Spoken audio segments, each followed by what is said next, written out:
All right, we're getting ready. Hold on. All right.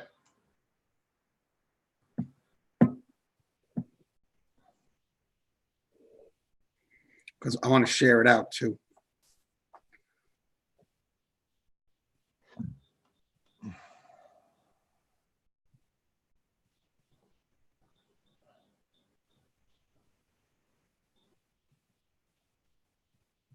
We had such a good time in Nebraska. You know they have the best zoo in the United States there. Do they? Okay, we're live. So, now we're live. That Nebraska has the best zoo. Caught me talking about my vacation there.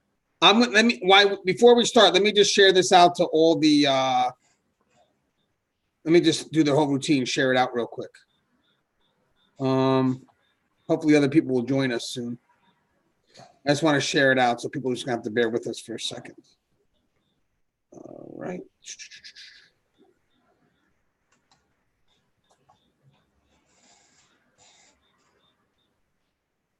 All right, guys, just bear with me as I share it out. People are asking. We are on YouTube Live. I just got to share it out to a couple of groups, and then we'll be good to go. How long did it take to drive to Nebraska from Pittsburgh? It took me about 14 hours, 14, 15 hours. You did that nonstop or no? Believe me, I wanted to go nonstop, but you know, it was the failing people with me that had to stop. They wanted to Not rest? my wife though. My wife was perfect. Oh, she may see this. You gotta be careful. I know she's gonna see. She watches everything I do. Does she for real? Well, yeah, she does. She tries. She looks at it, and I'm kind of jealous because my wife doesn't watch anything I do. I'm serious. I'm jealous right now. I didn't know wives do that. Oh well, she watches some of it, and then I've got I always ask for her input, man. She's the bomb. She's the Ramawama ding dong of my life. All right. Well, we are live now. Let me just go to the. Because people are signing in now. All right, let me just get to the live video, lower it, and then we'll just start. All right, hold on. Hello, everyone. All right, so the rooms will start coming in. I see Russ is here. Hey, D2. All right, so we'll just take a second. So basically, we're going to do another live Q&A. We're getting better at opening this up a lot quicker, because before it used to take a little bit longer. We do have a first question right away. So again, how about we just introduce ourselves? My name is Anthony Gant. I host a show called Tier Talk. Eventually, we'll be doing a show for another channel called On the Line. That's the name of the show. That's where I'll be giving my some of my videos that you won't see here on that other channel, and it's be called On the Line. Hey, Russ, what's going on with you and your page on Facebook, Keepers of Chaos? How's everything going with you? Coming up on 3,000 subscribers, so yeah, I'm pretty jacked about that. Probably be hitting 3,000 maybe next week. Yeah, I'm hoping to get 10,000 soon. The YouTube channel here is around 9,353. I broke 27,000 on the Facebook page, which is good. So we're growing. I just wish that these like Facebook and YouTube would promote us more, but unfortunately, I just don't think we do content that they agree on. Victor Ramirez says hi. Okay, so guys, this is just a Q&A. Yeah. We'll kind of see what the audience sends our way. So the first question comes from D2H. They said, if you get disqualified from the hiring process of a correctional officer position, can you apply for a lateral position like a parole agent? Russ, you want to go first? You want me to go? Yeah, I'll handle this because I'm pretty sure she's speaking about CDCR. And I can't speak to what the exact requirements are right now because they've changed, and I'm a little bit out of the game and stuff right now.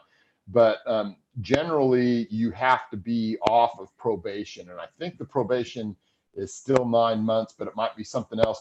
But you can't just have just your correctional officer. There's some education requirements. You'll have to check and see what those are. And some of the education requirements can be supplemented with time on the line, I believe. So, Yeah, but now, and it's not a direct lateral though either, because once you go into a parole agent position, you have to go to their additional academy. Russ, the only thing she's asking, I got what you're saying, but she's asking if you get disqualified from one hiring process, can you apply to the other? So it really depends on what you're being disqualified for, because the disqualification isn't necessarily a failure. It's a disqualification. So if you're getting, let's say, disqualified for, I'm trying to think of something, a background check, and corrections aside, you know what? Your background check isn't favorable. You have these things on your record. So therefore, we're not going to be able to take you because of these things. Most likely, it's going to be hard to get into that lateral, to that pro, because they're going to most likely have the same standards, or in some cases, their standards may even be more strict. Definitely more strict. And usually with a departmental anything, you end up with a situation where they just won't hire you. Now, that's not to say they may never hire you.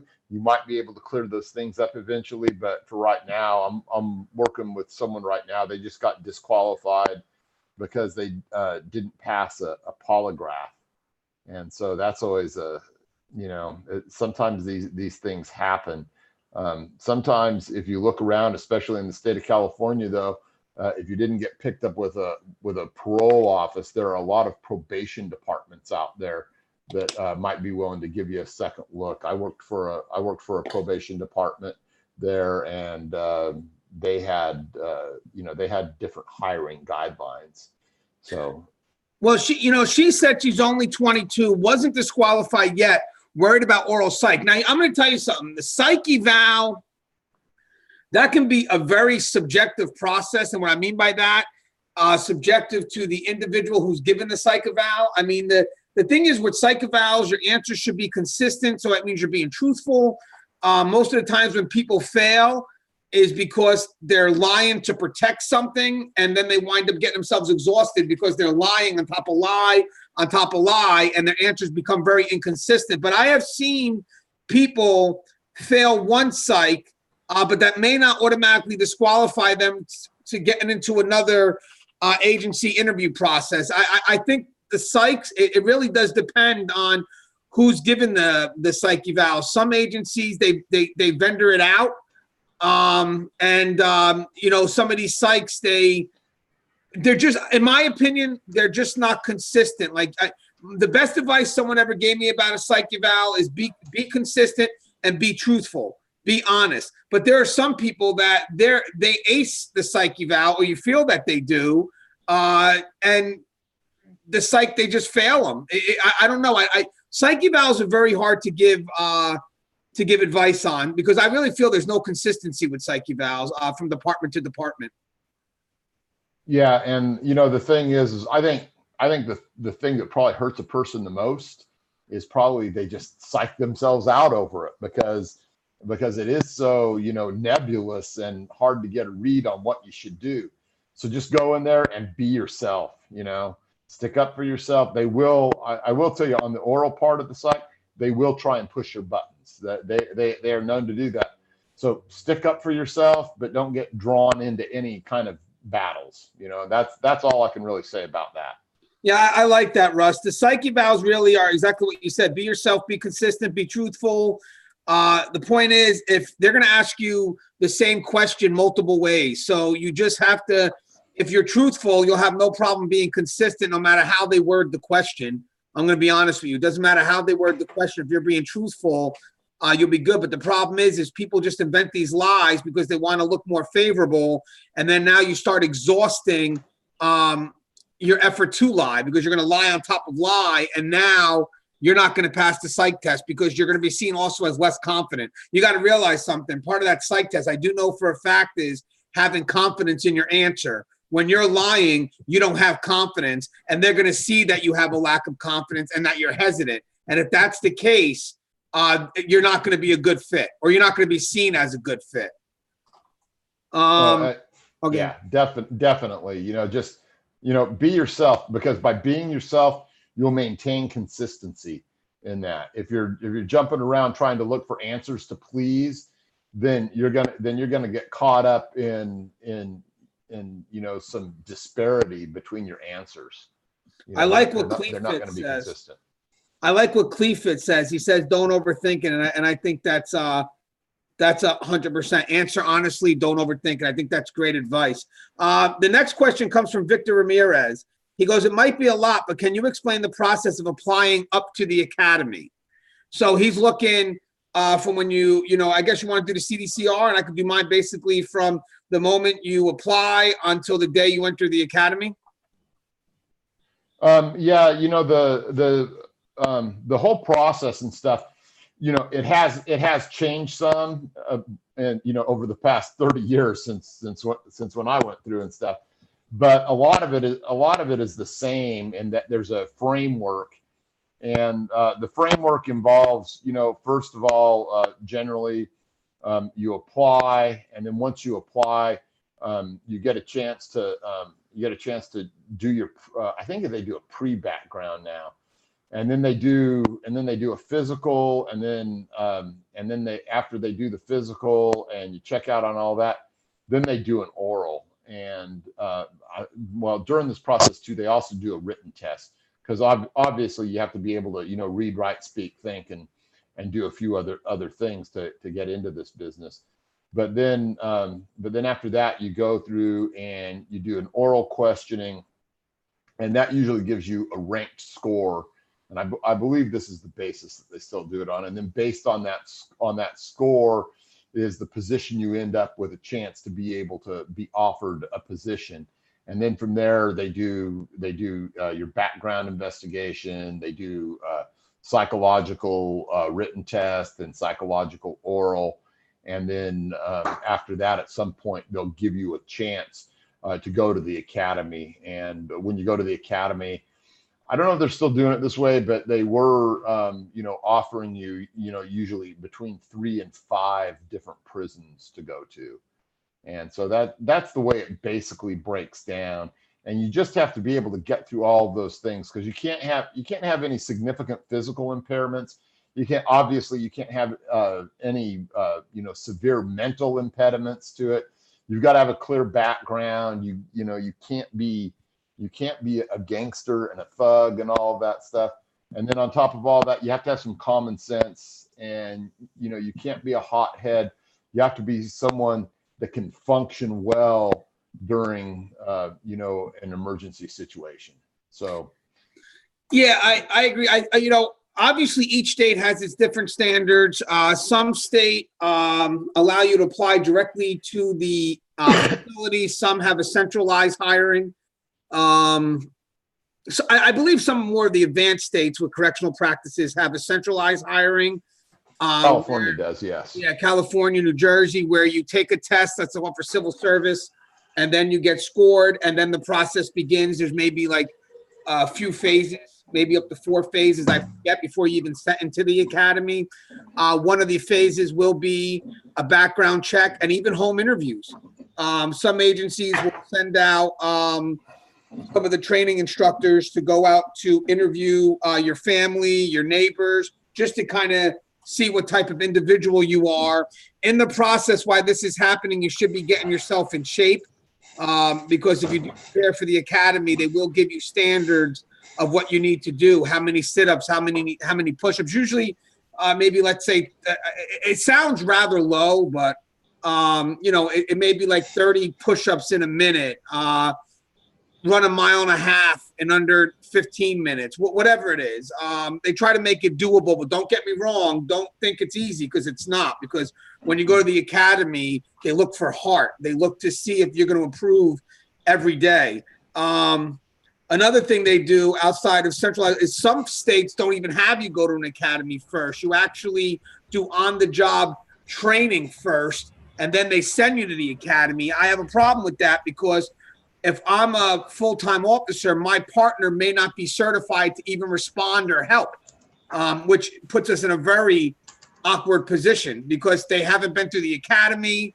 I think that, you know, if you're going to be in this profession, you need to go to the academy first. But the problem here is that there are some people that really don't know what to expect from the job, and the agency spends a lot of money sending them to all this training. And then when finally they enter the facility, they realize, well, this job isn't for me. And now the state loses out on all that money they just invested. So they try to cut corners by doing the on-the-job training first. I don't think that's a good idea because, again, you're going to have people that are still not ready to do the job. They're not certified in anything. And the problem is, as I said, if something happens, you can't expect them to do anything. They're just a body. And it's sad because some people still count those as qualified bodies and they're not. So it's like, well, how many people you have on post? Well, we got 50. Well, how much does your shift require? Let's say we say 50. Okay, 50. But how many people have been through that academy? Only 20. You know, so you technically really don't have the 50 bodies. But again, with the academy thing, there is going to be an interview process, the background checks. If you have, be honest, if you have something on your background that's questionable, tell them. Tell them everything. Be truthful. A lot of the times it's not as severe as you may think it is. But again, some agencies are more forgiving than others. Some agencies are zero tolerance with anything, even a speeding ticket while you're in the academy.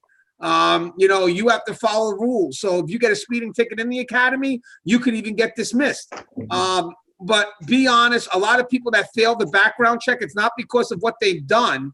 It's because they failed to say anything about it and it popped up on the background check. So, you know, once you get through all that, then it's the academy. Well, again, some states is the academy. Some states you go right to on-the-job training. But for the states that have an academy first, like California may have about 5 months. I think Jersey's close to about 4 or 5 months. Once you complete it and you go to on the job, you're on a probationary period for another maybe year and a half. At that point, you could be removed for any reason. So it is your time to make mistakes because you're learning, but it's also not your time to make mistakes because at that time they could also remove you because you're not really protected. Some states give you union representation from the day you're in the academy on. Some states don't. So for some states, those officers may not get the protection that other states have. I noticed that is sometimes inconsistent too, especially with the changes with what we have going on now with unions. Not everybody's going to be in a union. You kind of have an option now. But with that said, the practices do vary, but I would say for the most part, there's going to be, some form of, because remember, you got to write reports. You're going to have something written. You're going to have interviews. You're going to have that background check. The varied parts, are you going to go to the academy first? Or are you going to do on-the-job training? Are you going to apply directly to the facility or is it going to be done centrally? As I said, sometimes you could have a facility in the neighborhood and they hire you directly and you put the application in and it's still old school. Like by the end of the night, you're hired. I mean, that's just how desperate people are for people now. But I think that's pretty much just a roundabout. And again, in the whole process, be truthful and honest, but don't look to compare with other agencies because as I said, one thing may be forgiven, the other agency may not. So if you're looking for consistency, the best thing is across the board, just be honest. Just be honest, and you have to let the chips fall where they may. Would you agree, Russ? Or? Well, yeah, it's unfortunately, there's a big spectrum within the field of corrections and what we all do in hiring. Whether it's centralized or not centralized. Just stay with it, stick with it. There may be opportunities at jails. There may be opportunities at prisons. There may be opportunities at juvenile halls. It just depends on what you want to do. And, there's a multitude of things you can do in this profession. You're really not weighted down. Right. And I'll tell you something, guys, in corrections, literally, there's so many opportunities. There's a piece of the pie for anyone to excel and really find their potential. D2H says, do you know any women and in corrections, and can you speak on their behalf? Okay, so I actually, I'm a big fan of, women and men working in different gender prisons, if you will. I guess that's the verbiage now. I seen women, because we're focused on this topic, with a lot of heart. Remember, guys, on my show, I've covered a lot, and I'm actually getting ready to do it, a more featured presentation on Megan Callahan, who was a sergeant, who was a hero that was taken from us at Birdie Correctional Facility in 2017 when she was set up. An inmate set a fire. She ran in there to put the fire out, and he killed her with the extinguisher. And she was a hero. I mean, she had heart. In this profession, it's about heart. But the thing is, I want to give a little story here. Most of the time, people tend to think in this profession that it's purely physical, and it's not. The key to this profession is surviving before it gets to the physical. So when people see women, guys, women can be just as strong as men. I've seen it. I know some people want to question that, guys. I've walked on a tier, so take it from somebody with experience, because I've seen men run. So, I just think it matters about the heart of the individual. If you want to disagree with me, that's fine.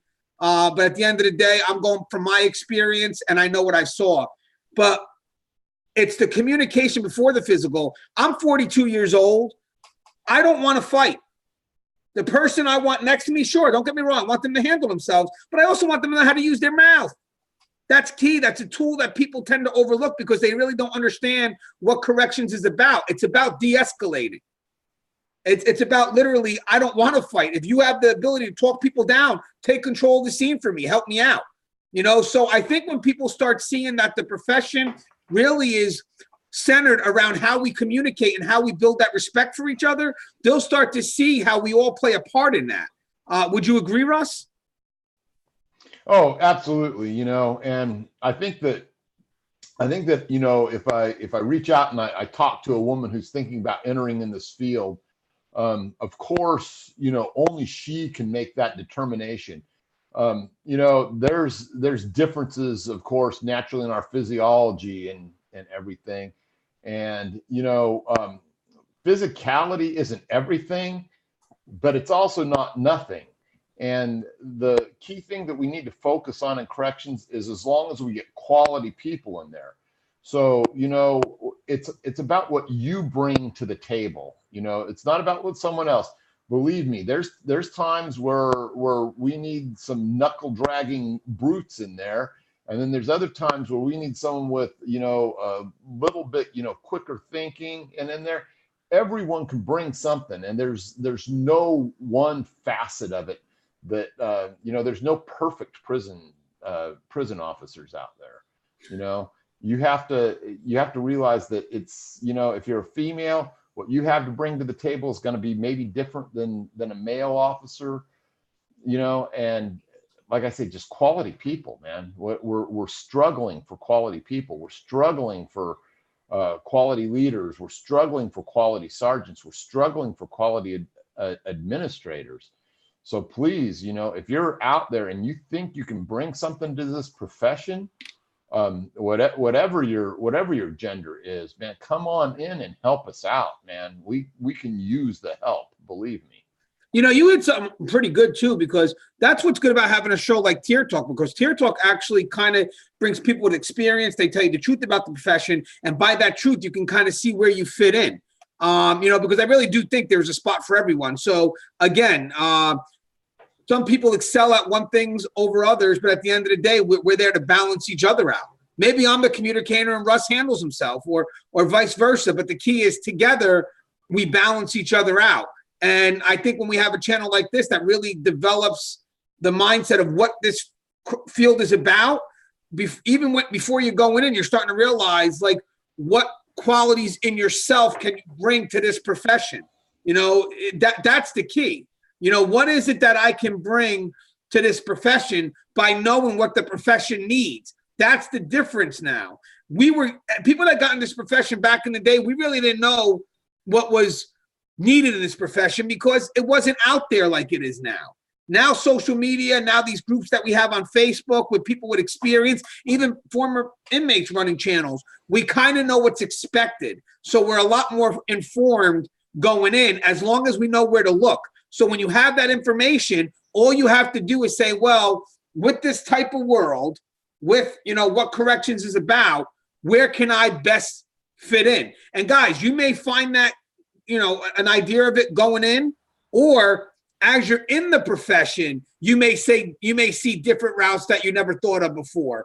But the key is that you're going in with more information, you're building information, and then you're going to find out, you know what, I can do these different parts, and I actually could excel at it. So we need to stop holding corrections to just that physical element. When people come up and say, are women a good fit for corrections? Are men a good fit? You know what?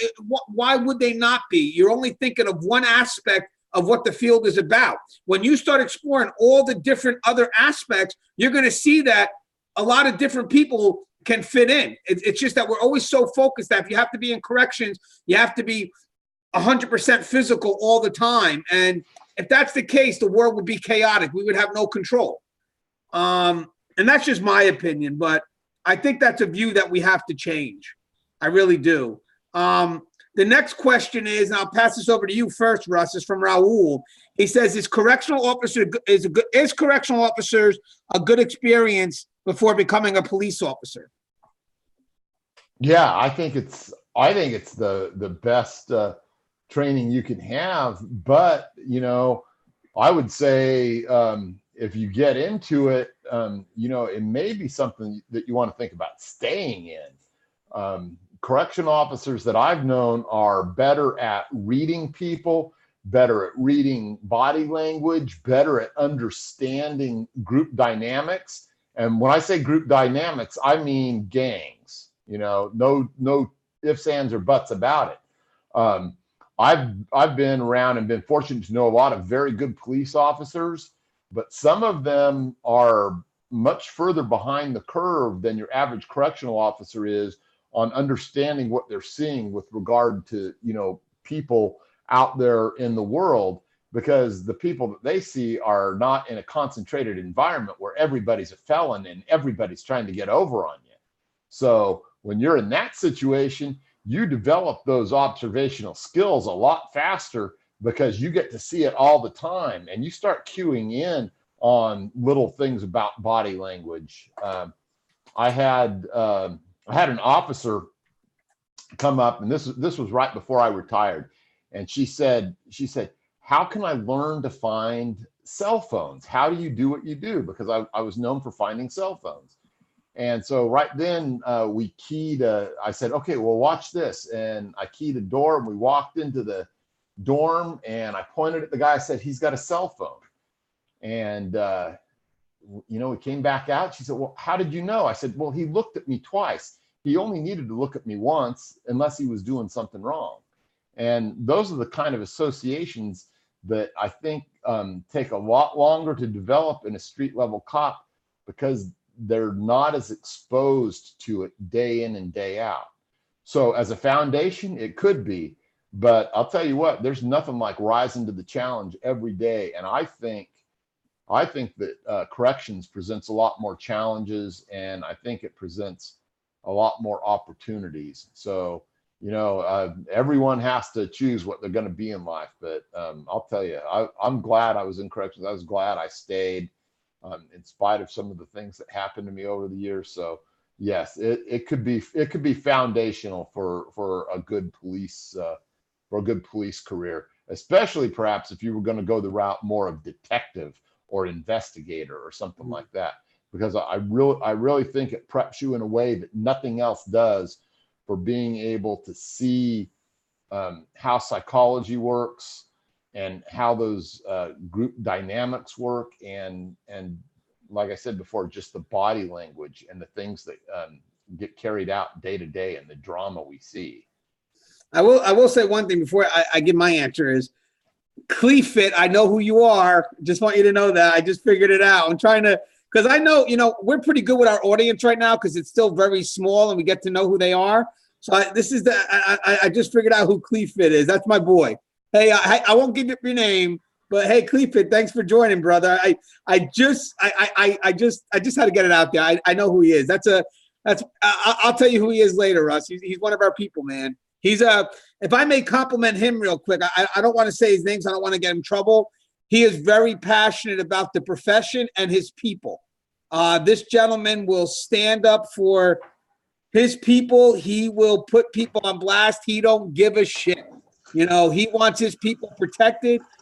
He's someone I would walk a tier with in a heartbeat. He's someone I would bring to administration with. Well, actually, I am administration. Maybe not. Wait a second. I may not want him in my office, actually. But if I was an officer, yes, I would love to have Cleefit next to me. I know who you are, Cleefit. Just want you to know that. Took me a second because I'm trying to figure out who everybody is. Hey, by the way, the police officer question was a great question. I want to also mention another thing to kind of compliment what Russ said. A lot of us don't have a lot of tools on our belt to kind of run to when an inmate kind of gets in our face. So believe it or not, guys, we don't realize that we learn to use our mouth by force. Like we're being forced that because sometimes we have nowhere to go. So we're not quick to go for our weapon because we may not have a weapon to go to. And I found that out the hard way when, you know, I did my tours. You know, you have to communicate. So I think one thing about working in corrections is you learn to communicate, and you have a lot of forced interactions with people that you would never interact with, if that makes any sense, Russ. Like when you're working in a prison, you know, you're going to interact with people that you normally would just walk away from if it was on the outside. You know, but now we have to interact with them. So you learn this communication skill that is just on a whole nother level. And you learn to really rely on communication to survive, if that makes any sense. Because for me, that was my survival. I'm going to communicate as best I could until I have to pull out something. But I'm telling you something, if I ever had to do that, I exhausted all levels to communicate first. And I think I've been able to use that skill also in life, if that makes any sense. Let me get to some other questions here. Hold on. And I like what Cleeford says. It goes, corrections is a great way to become a police officer. I agree. I think it's a good, and I never say stepping stone, guys. It's a lateral move. It's not a stepping stone. You can develop things from both fields. There are some police officers that have gotten to corrections. You know, it's just, we're not a stepping stone where if you want to learn from this and bring it to another profession, that's fine, but you're not stepping on this profession and taking police as a higher level, because we don't want to see it that way. Both professions are equally important. So the next question comes from D2H. What are the chances of getting a facility that is near you? I'm willing to drive an hour to either Chino or Norco. I'm unable to be stationed anywhere else. So I'll start first real quick, and then Russ, I think you can compliment me. It really depends on the state, the agency. I mean, if you're working for a county jail, the jail is in the county you apply for. But in my experience, you're not really going to be able to choose the facility. Some places allow. This is just my experience. So you have to be able to be willing to give at least a little over an hour and a half drive. I think is reasonable at the beginning of your career. It's going to suck, but I went through it, and I'm in a very small state. Some facilities are, you know, it's wherever the staffing is needed. It's crazy because, you know, sometimes the staffing isn't equally paired out across the state. So you may have one facility that's severely under and another facility that's over. But the problem is that facility is across the state where maybe there's not that much of a job market out there. And then you get a facility that pays the same as that other facility across the state, but the job market is better and they can't get people because, you know, the competition's not there. So you may get the job and they say, hey, listen, right now you're going to need to relocate because that's where we need the people. So there could be a sacrifice there, but it really does depend on the needs of the agency. But I would say within reason, it sucks to have to say this, but at the beginning of your career, an hour and a half drive. I know people that do more than that. I know officers that every day to work drive over 2 hours to get to work and 2 hours to get back. And it sucks to have to go through that, but that's where they were set and they're passionate about having that job. What's your thoughts on that, Russ? Because I think she's talking about California. Yeah, she's talking about California, and I think where she's at, she probably stands a pretty good chance at getting to one of those closer facilities. You know, nothing's a guarantee, and I'll tell you what though, if you land a job in California Department of Corrections, you're set, and you should be willing to try and, you know, make that sacrifice to get that job locked in. You can always transfer at a later date. But you know, in those areas, there should be enough room that she could probably get into one of those. But again, it can be hit and miss, because it may depend on how they're doing the hiring for the next academy. They might be trying to fill some more of the northern pens at that time, or maybe not. I mean, who knows what's going on. Unfortunately for California, there's a huge flux in what's going on in every single part of the department right now. So, you know, but I think she probably stands a pretty decent shot. Yeah, plus California is such a big state, a lot of prisons. Great question by Victor Ramirez again. It goes, what are some of the opportunities you can take up in correction? So again, guys, I mentioned this before, but I want to, this is a career. So let's put that out there. Corrections is a career. It's not a job. And the reason why it's a career is because there is a lot of room for growth.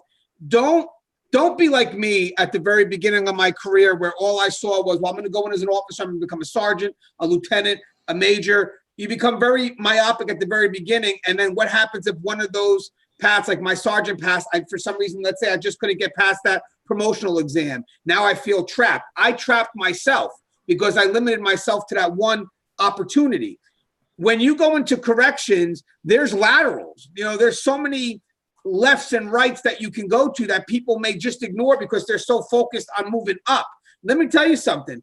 Sometimes people move left or right and then move up. I mean, in my case here, a little bit about my career journey, and then we'll talk about Russ, because Russ did move up too. When I started my career in 2002, and I knew very little about corrections. There was no such show as Tier Talk at the time. So I was very limited. I went in very blindly. I didn't really understand what corrections was. I really didn't understand how all the departments have a different mission with the same goal. I guess, because we do have the same goal, just the missions to get to that goal may be a little different, but collectively we are working together to get someone out there that's a lot better than they were coming in. Now, with that said, my mindset was, right, here's what I'm going to do, Russ. I'm going to go into the academy. I'm going to become an officer. I'm going to become a sergeant, and I'm just going to go ahead and move up the ranks, right? That was my only view. That was what I wanted to do. When I came into the on the job, and I did the academy, and now I'm working in the field, I stayed true to that. That was my route. But then eventually I start seeing, you know what? I see these other opportunities that I didn't know before. And I allowed my mind to say, you know what? Just in case this route doesn't work for me, it's not going to be the end of the road. Even though I still wanted that route, I can try these other avenues. I can try internal affairs. I could try special operations groups. Whatever. Each facility may offer something different. In my case here, I did pass the sergeant's exam. So I had 8 years and change as an officer at a female facility. And then I was sent over to a male max facility as a sergeant. I did that position for about 3 years. A little over 3 years. And then I jumped up all the way to administration. I got lucky on my first set of interviews, and now I'm a superintendent. But I never expected that path. I just, took a chance, and holy shit, they gave it to me. So the key here is that there's so many opportunities. Some go into parole, some go into classification, some go into counseling. I mean, it depends on what you see as a step up, because I will say this, because it's a career, if you decide to move to the left or right, I'm assuming that move is because you're looking to progress, if not in this spot, somewhere else. So I'm assuming that when you make that move, it's like, okay, well, I seem to be having a wall here. What else would I enjoy doing, which may give me a better chance to move up and progress? Because that was for me. This is career. This is about growth. Where can I move that gives me the best chance to move up if a wall is coming here? So keep your options open. Don't be hesitant about, getting stopped by that first wall, and just look around. You'll be shocked what your department has to offer that you may find to be more interesting. You may find that you excel at it, and moving up becomes a lot easier. What's your thoughts, Russ?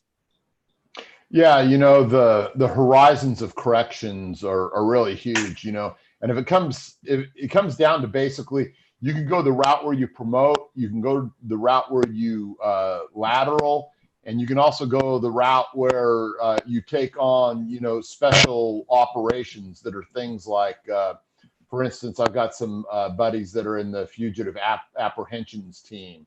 I know guys that, you know, have done the honor guard thing. I know guys that have been in CRT, guys that are in investigations and stuff. And those are all, you know, a bunch of little hobby jobs that are, you know, open to a lot of different people. Not the fugitive apprehension thing. You gotta go and specialize in SSU to get that. But you know, I have you know, few different buddies that I worked with, you know, at the officer level who are now wardens. So, you know, it's just a broad, huge world, and it's what you want to make of it. If you want to end up going into, you know, paroles or any of that other stuff, I mean, it's out there for you. It's what you want to do. Now for me, you know, I was happy being an officer for many, many years. And then I decided to, you know, try my hand at the sergeant thing. But in the meantime, I did a little bit of time, a very little time in investigations. And I enjoyed some of the time that I was out at San Quentin. I did a lot of transportation out there. And so it was just, you know, it was just the world is your oyster when you're a correctional officer. And all those things are out there to be had. You need not ever get bored. Me, I was pretty happy going in and finding contraband and stopping riots and doing my little investigations and doing a lot of writing, and you know, ended up loving the sergeant's job, and you know, getting, you know, being able to, you know, impart some of that you know, knowledge over the years to those people. But, you know, some people, they want to be hard chargers. They want to go the full distance. You know, it's wide open. Right. And Russ, you're 100%. Guys, I want you to take note of what Russ just said, guys. So that means because there's a lot of roads you can take, don't get discouraged if one road you feel seems to be closed at that moment. Look around, look to the left or right. Don't be so myopic, because I'm telling you something. I really do believe in corrections. That phrase actually kind of defines prisons, actually. When one door closes, another door opens. That pretty much defines safety and security in a prison, but also defines, you know, a potential for growth in this career, because you don't have to just be held to that one area. There's ways to move. So there was a good question here by Foxhound that I never, it's got me thinking right now. And I want to see if we can answer this. Are former military members an asset to correction? Pros and cons. What do you want, Russ? I have an idea. You want me to go first? Or you want to go first? I'll take it. I'll go first. And I'm going to feed off you. Go ahead. Okay. Hey, So Russ, I'm going to get water real quick. So run the show for a second. I'll be right back. I'm running the show. I'll try not to crash it.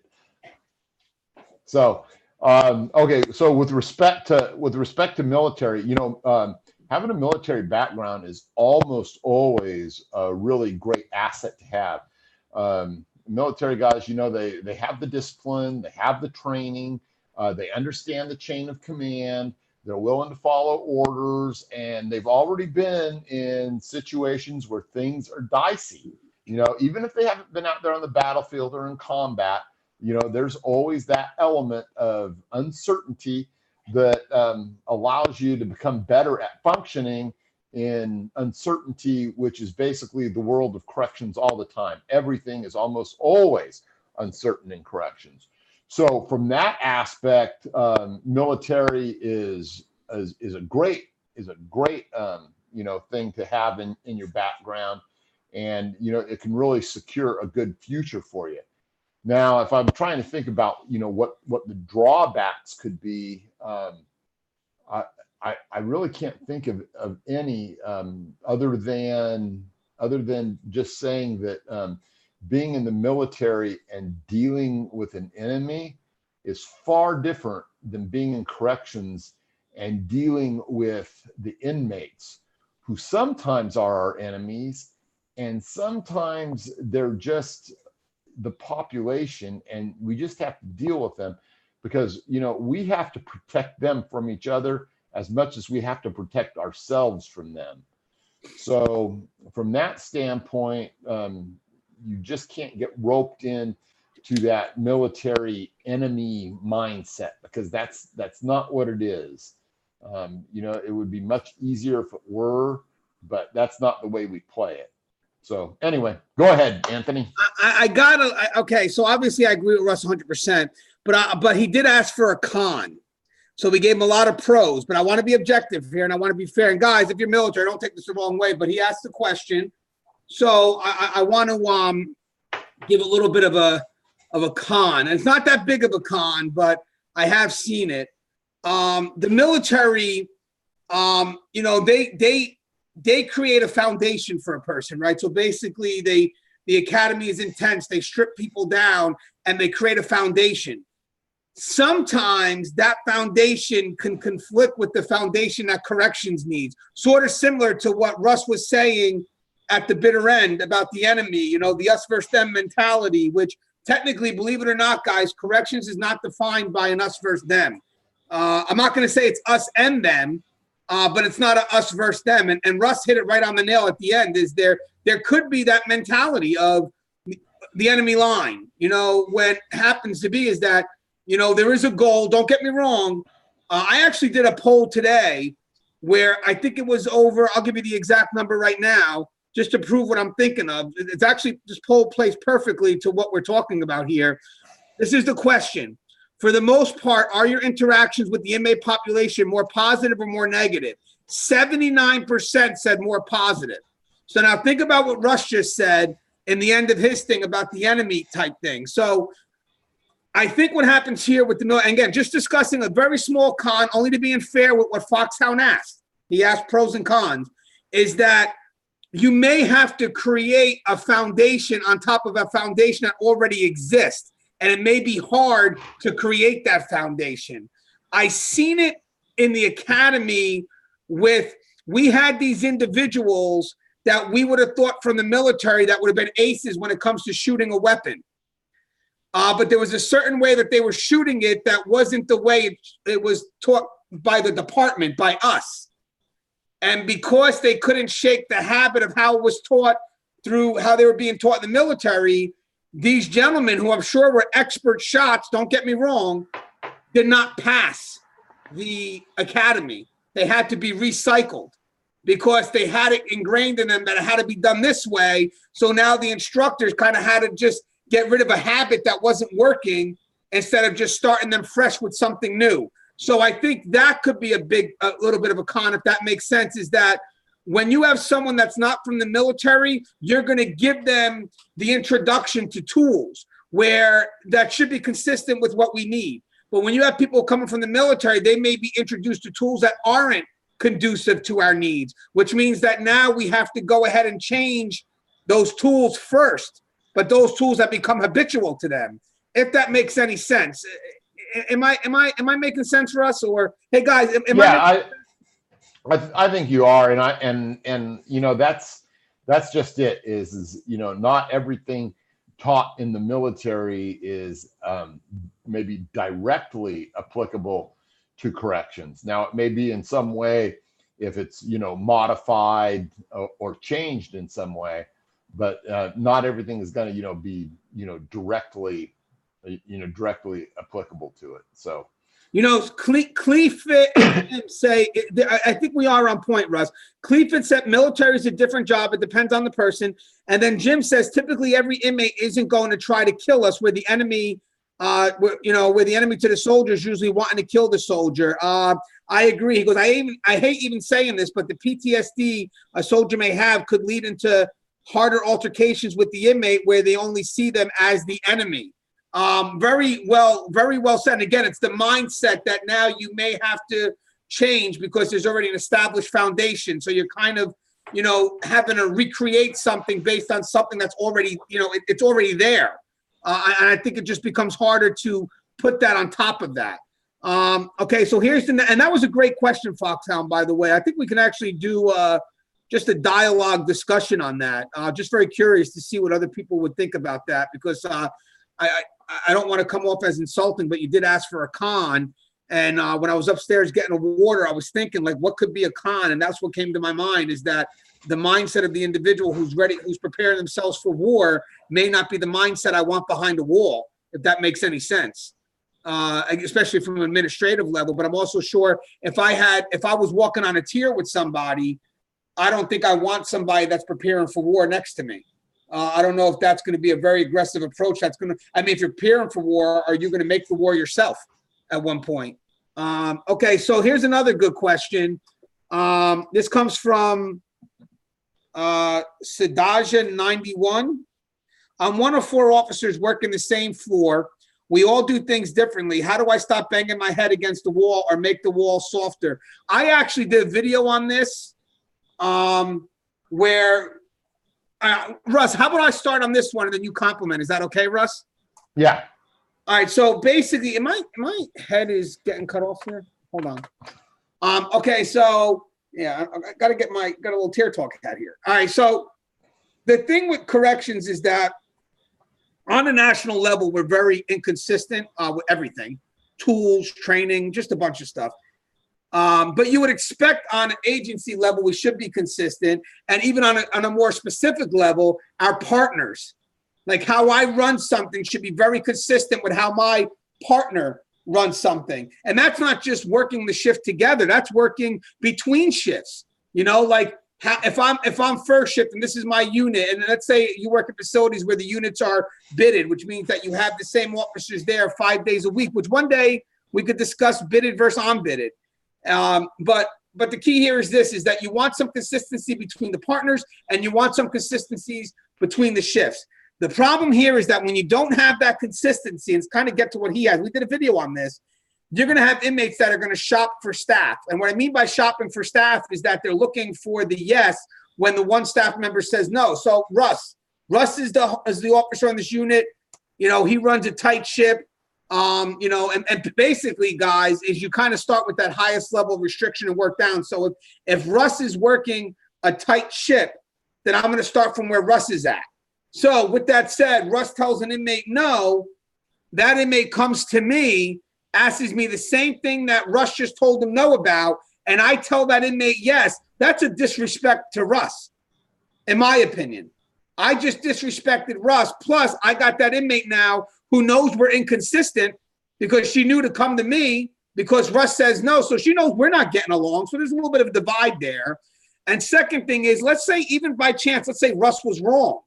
And the no, maybe it shouldn't be a no, then me and Russ talk about it, but then Russ can go back and correct it on his own. He doesn't need me to, you know, if the inmate came up to me and said, hey, you know, Russ said no, but well, if Russ said no, it's no. That's going to be the answer you're going to get from me.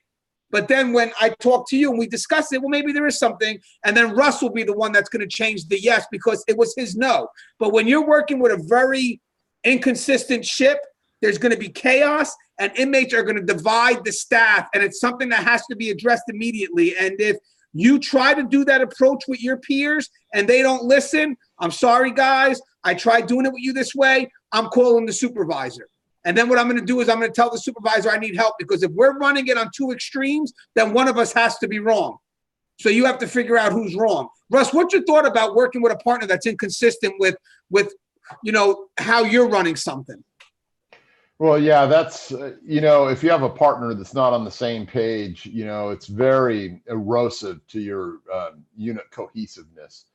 So, you know, from that aspect, hopefully, if you've got a decent supervisor, that individual should be stepping in and should be resolving these things. But more than that, if he can get everyone together to, you know, hash this stuff out, be talking about what you're going to do from a strategic standpoint, what you're going to do from a tactical standpoint when you have a problem, why you need to instill some discipline within the inmate population with regard to how you're going to enforce the policies so that everyone can jive and start to get, you know, on the same page.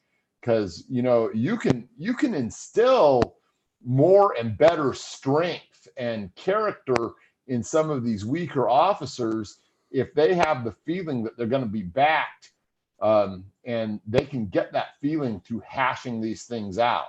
And that's the type of atmosphere, that's the type of culture that you want to instill within any particular unit, to bring those things across so that people understand that, you know what, these other 9 officers out in this unit, they're going to be enforcing it this way. Maybe I should be too.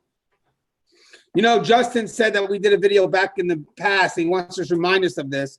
It says, I think I saw a video on this where you said it's better to say no to an inmate and turn it to a yes than say yes and turning it into a no. That's 101 correctional advice right there. Just as up there with being firm, fair, and consistent.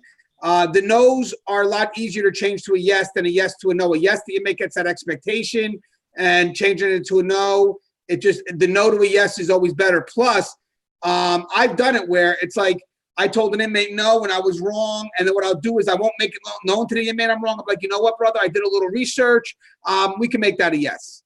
You know, but it's not, I'm still not going to say I was wrong, but I showed him I gave the effort. I looked into it a little bit, and when I looked into it, it became a yes. So that's very.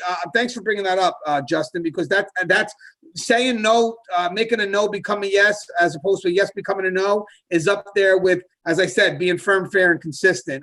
Very age-old advice that even though correction is evolving, that advice still holds true regardless of how far we're going to evolve. And I don't think that advice is ever going to change. If anybody asks you, what do you need to be a correctional officer? The key to that is be firm, fair, and consistent. And that will I can never see that ever changing. That's going to go with the times 100%. Now, the next question is a good question. I'll give this to Russ first. This is from D2H. Can you explain any issues you had with your fellow COs or supervisors, if any? We all have issues. You want to go first, Russ, because you're retired and you can speak your mind? Yeah, I can speak my mind now. You know, I had, over the years, I would say that I had pretty much marvelous supervisors. I had a few supervisors that I did butt heads with, though. And sometimes those were over issues of substance, and sometimes they weren't. I had a particular lieutenant who decided that I needed to lose the job that I was in on the unit because his homeboy played softball with him. And so sometimes you have people that come in, and the way that they want to run a unit is based on their relationships outside work. And so they'll find any reason that they can to try and get rid of you. And you know, I'll never forget, man, that this guy, he just had it in for me for that reason.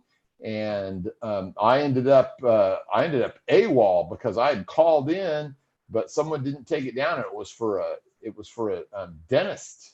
It was for a dentist appointment that I had. And so then I called the institution back and said, hey, look, I called in. And then when I showed up, the lieutenant was really incensed about it. And then he insisted that I give him the phone number of my dentist.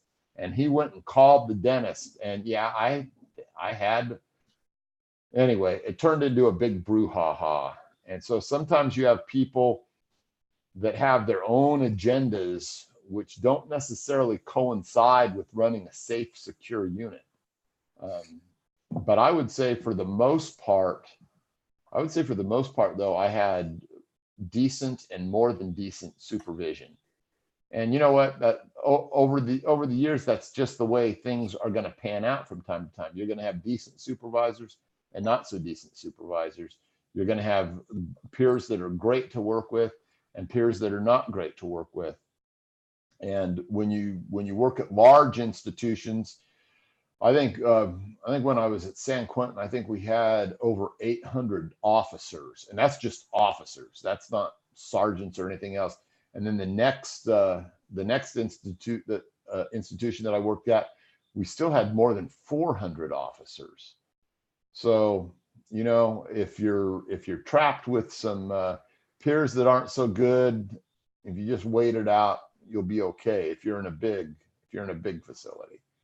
So, you know, I think that probably some of the stories that I have still don't have enough time underneath them that I would feel very comfortable with sharing them here. Well, one of these days, I'll even tell you about some internal affairs of guys that I had some run-ins with. those are gonna be the best stories. Yeah, they are. For me, D2, there's a thing called good old boys. I hate the good old boys. I think we did a video on that in the past. Good old boys are just like, it's like a clique, and they defend each other, but they don't really defend each other for the right reasons. I think the good old boys, they kind of do foolish shit and they get leverage on each other. So their loyalty is based on the fact that you say something about me, I'm going to turn against you. But when you're on the outside of that, there's not really much you can do about it because they're protecting each other. And, you know, you just wind up being like a pawn, if you will. And I also hate supervisors that isolate themselves from the team. And when they write up people, they do it with a smile on their face, not realizing that that write-up is also a reflection of you as a leader. I believe that successes and failures are not isolated. You know, you get these supervisors that, you know, they isolate failures and they isolate successes because they feel that, you know, it's not about the team, it's all about them, and that you can easily separate yourself from the team. And it's not the case. When your ship starts to sink, you as a leader are going to go down with that ship. You know, that's part of your responsibility. But what you're going to do is, yes, you're going to correct it. But what I'm saying is that you shouldn't be smiling when that ship is going down. You know, you should not have a smile on your face when you're writing up an employee who's on your team. There's nothing that you should be smiling about when doing a discipline. And I used to hate people who would be quick to discipline without really asking the why, if you will. You know, like, I'm going to jump and write up this officer without even giving this officer a chance to see why they made the choice that they did, because maybe at that time, that choice to them was logical. Well, the officer violated policy. Okay, but let's just ask him why he violated policy, because sometimes this is where the evolution of corrections is. The front line, when you ask them why, they may know exactly where policy had failed, and that means that management fucked up. So good managers are going to want to know that. It's not about being separated at this time. It's like, hey, this is what happened here, and giving that officer a chance to speak. But then you get these managers that are quick to just write the employee up, and they're doing it with a smile. And it's like, yeah, but you got to go back and say, but you don't think that write-up reflects you as a leader, just in some sense? I mean, yeah, you're going to get those problematic employees, but I should never see you smiling when you have to write up somebody that's part of your team, because you should be disappointed in that. You know, again, it's just that irks me. It irks me for people who look just to write up and, you know, without really understanding the reasons of why that person made a choice that may not have been conducive with what needed to be done. But other than that, I think for the most part, I've worked with. Oh, I got another thing. Sorry. I did a whole video on this. I hate what they call fire starters. I hate people that come into your unit and stir shit up and then leave. You know, so they'll come in, they'll piss off the inmates and over stupid shit, and then they leave, and now your whole unit's in an uproar when you get it back. I hate that. You know, I'm running a nice tight unit, whatever it is, everything's calm. They come in for a half an hour, they just fuck shit up, and then, you know, you come back in and your unit's in an uproar and they're gone, and now you're left to handle the mess. Have you ever dealt with a fire starter, Russ? Oh man, let me tell you, when you're a sergeant, that is exactly what you don't want. And I never understood the mentality of people doing that, because you know what? If I wanted to go and torch things off, I had plenty of legitimate ways to do that and get things started with safety and security, and you know, running down drugs, weapons, and cell phones, that I didn't need someone coming in there and starting, you know, piddly bullshit problems and stuff. Why doesn't someone come in there and you know, take the bull by the horns on a real problem that exists and do something? At least that would be something useful. Yeah, I had no use for someone who just, you know, wanted to do it just to do it. Hey, it's funny because the one guy, Jim, says, I know police officers, maybe he works at a county jail, but that stir up the inmates, like basically right before they bring them in. So now the inmates all freaking riled up. And, of course, that's got to be upsetting because, again, you're the one that's left handling the mess. One of the good advice, Clef said it too, is as a supervisor, don't ask officers for something that you would not do. Hey, guys, I want to compliment something real quick. Your reputation is very important. So even as an officer, if you're going to do foolish shit and then you become a supervisor and your luck is that they promote you at the same facility where you used to do stupid shit in, you're going to be very hard to be a leader there. So you need to be professional from day one, because I'm going to tell you something. When you have to write up an employee for doing the same shit that you used to do, oh, that's fun. Let me tell you how much they're going to throw shit in your face, right, Russ? Oh yeah, there's no getting away with it, and it's always the talk of the town when that happens.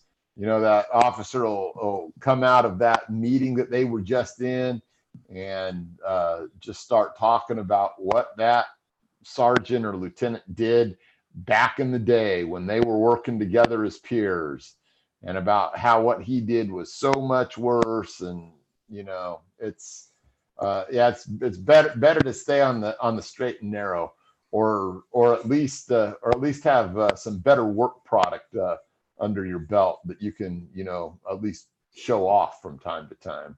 Hey, Russ, I got a good question that's going to be near and dear to your heart. I'm going to step away from this. Are you up? Are you ready to handle this one? I'm ready. This is Lay it on me.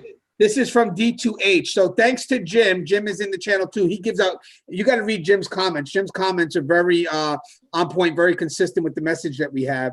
And she goes, thanks to Jim, I'm researching into perimeter security as we speak, also willing to work in transportation. I remember, I believe we did something on transportation.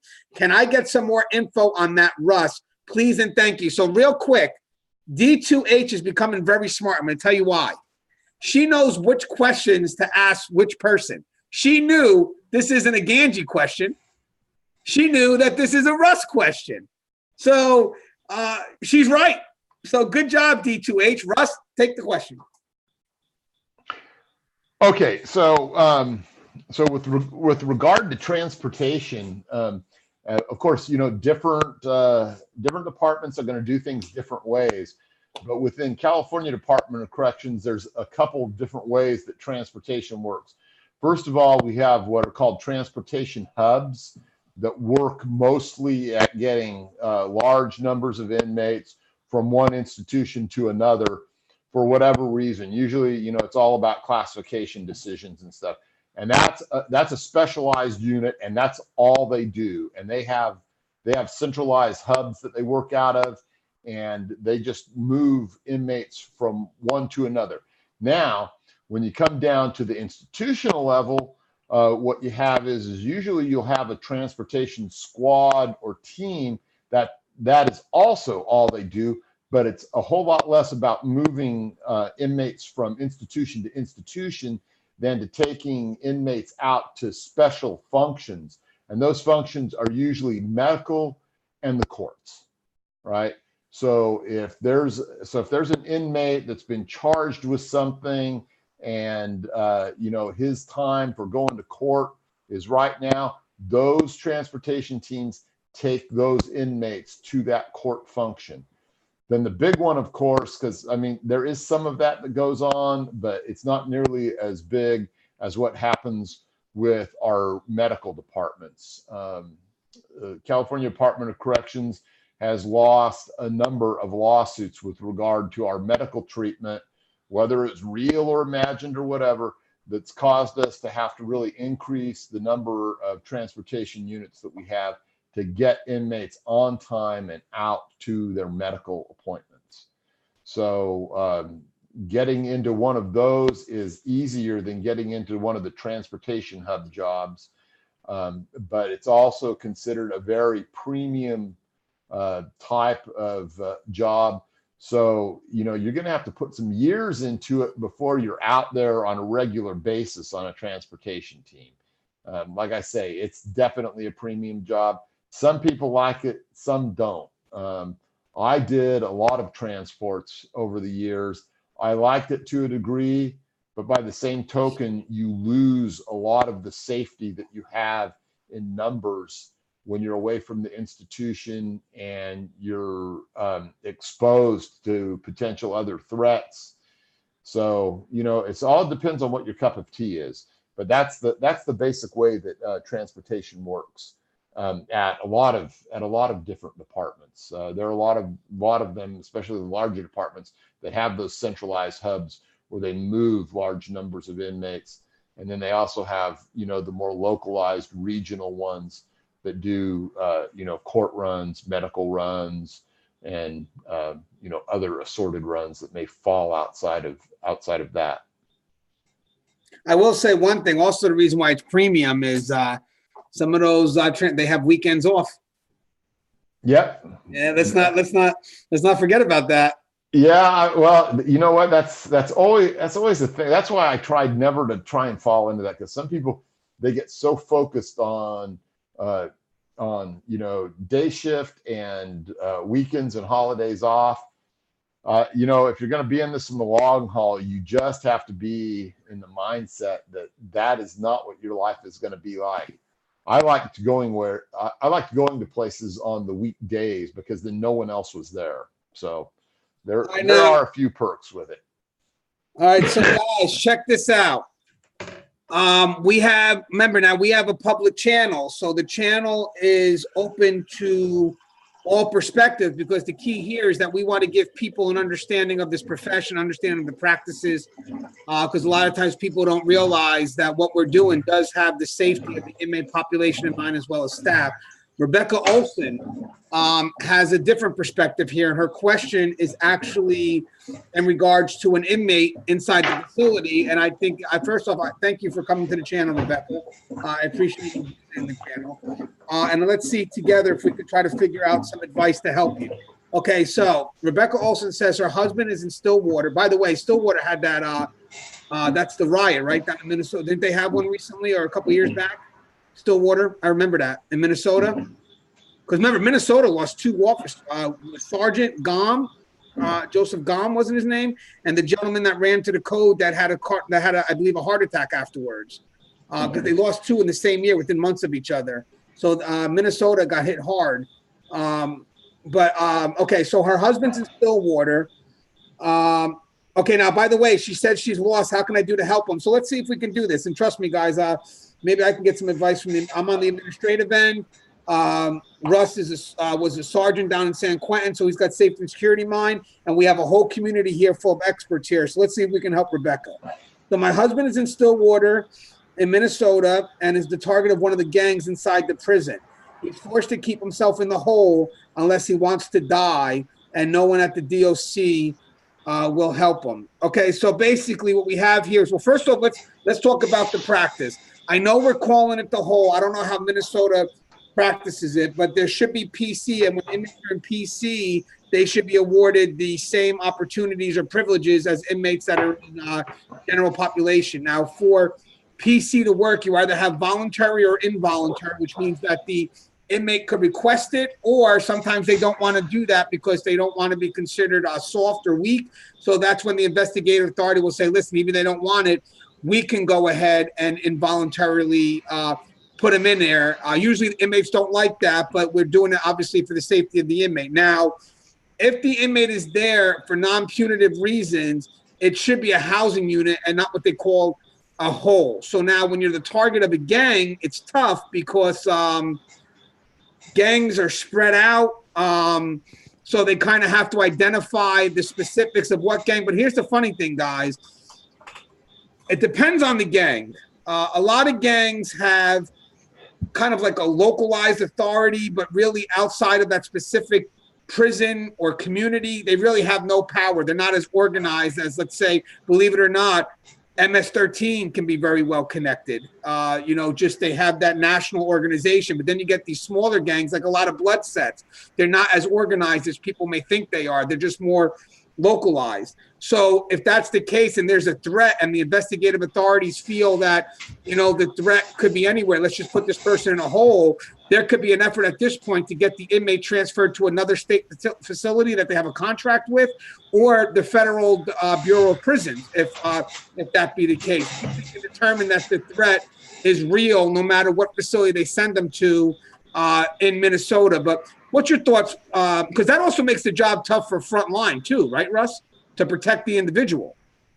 Yeah, you know, if I were going to hazard a guess on this for Rebecca, is that, you know, the Department of Corrections all over the United States, they're at their heart, they're bureaucratic enterprises, right? And what comes with bureaucracy is the wheels turn, but they turn at a very slow rate. So, you know, and like I say, I would only be hazarding a guess at this, but my guess is that, you know, is that he has a caseworker who's working up his case and it's under review. They're probably trying to find a safe institution that they can send him to. And there may be some competing aspects of that that may involve how far perhaps that she would have to drive to visit him. It may just be that it's going slow because that's the way they do things there. They may be trying to discover the extent of the threat against him. It's possible even that they might just be waiting for certain things to happen where that threat is no longer going to be a threat to him. So there's a lot of things in that mix and in that case that they could be waiting for and trying to do.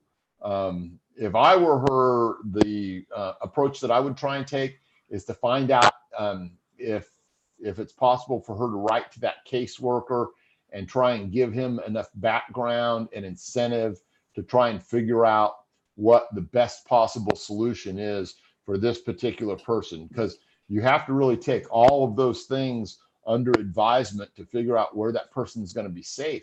And it's not always easy, you know, because sometimes if you have a gang with a lot of different connections, they can be got to even sometimes inside of the PC units. So for as bad as it is, sometimes that plodding, slow, methodical bureaucracy sometimes really does have a function that works quite well. It's just that it takes it a while to get there.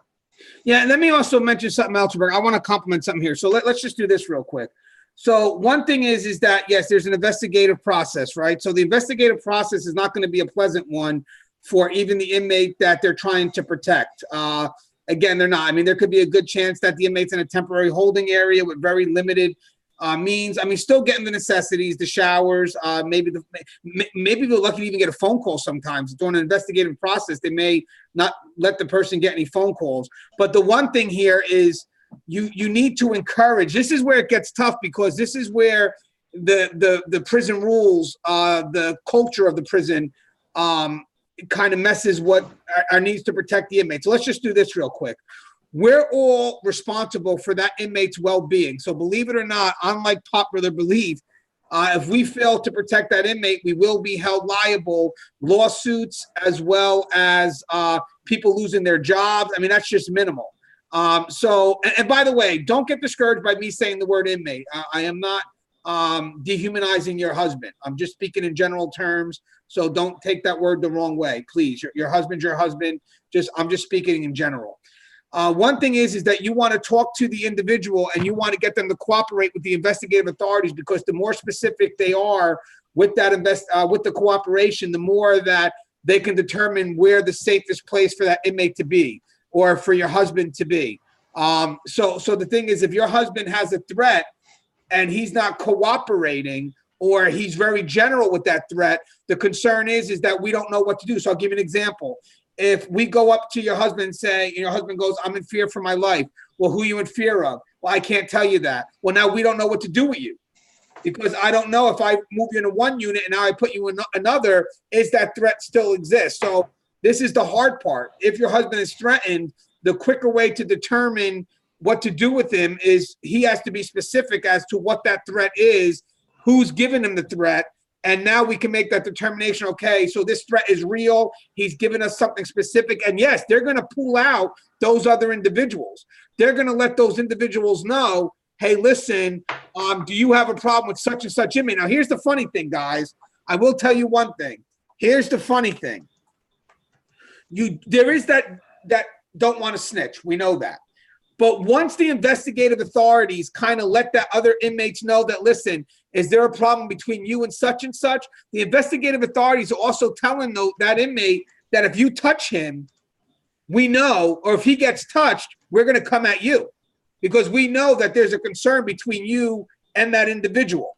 So with that said, the more specific the investigation can speed up. But again, it really bases on the cooperation that your husband has with the investigative authorities. Now, with that said, once it's specific as mentioned, now we can begin the process of saying that PC is warranted because there's enough evidence to say that the threat is real, it's not general, and now we have enough to move where we can place the inmate in a safe area as opposed to just guesswork. If it's guesswork and we can't determine what the threat is, we're going to be very hesitant of now putting that inmate anywhere because we don't know now if it's our move that hurt the inmate. So the more specific, the faster it goes. If there's a chance where the threat has a lot of authority, like Russ said, and it's very hard to place that individual, then yes, sometimes there'll have to be an idea where, you know what, this person is not a good fit for the state of Minnesota. You know, it's just not a good fit.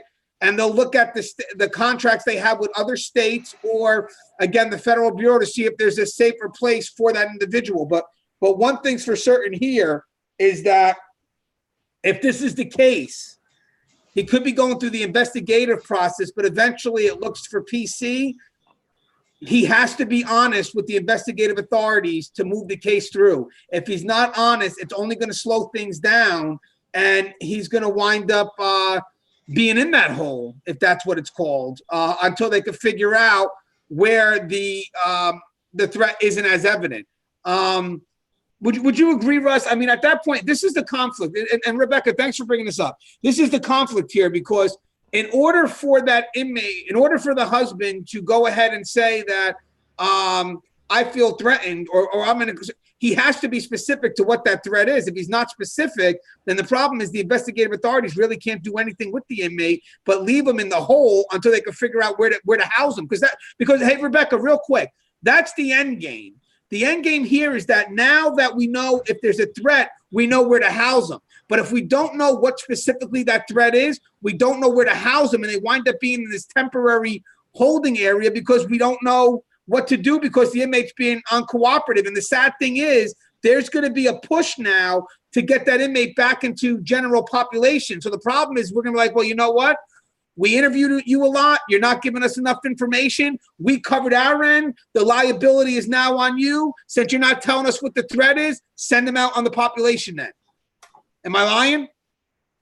Oh, absolutely. You know, I've actually dealt with these situations hundreds of times where I've had to author confidential memos, you know, doing threat assessments on inmates and where they could end up and not end up.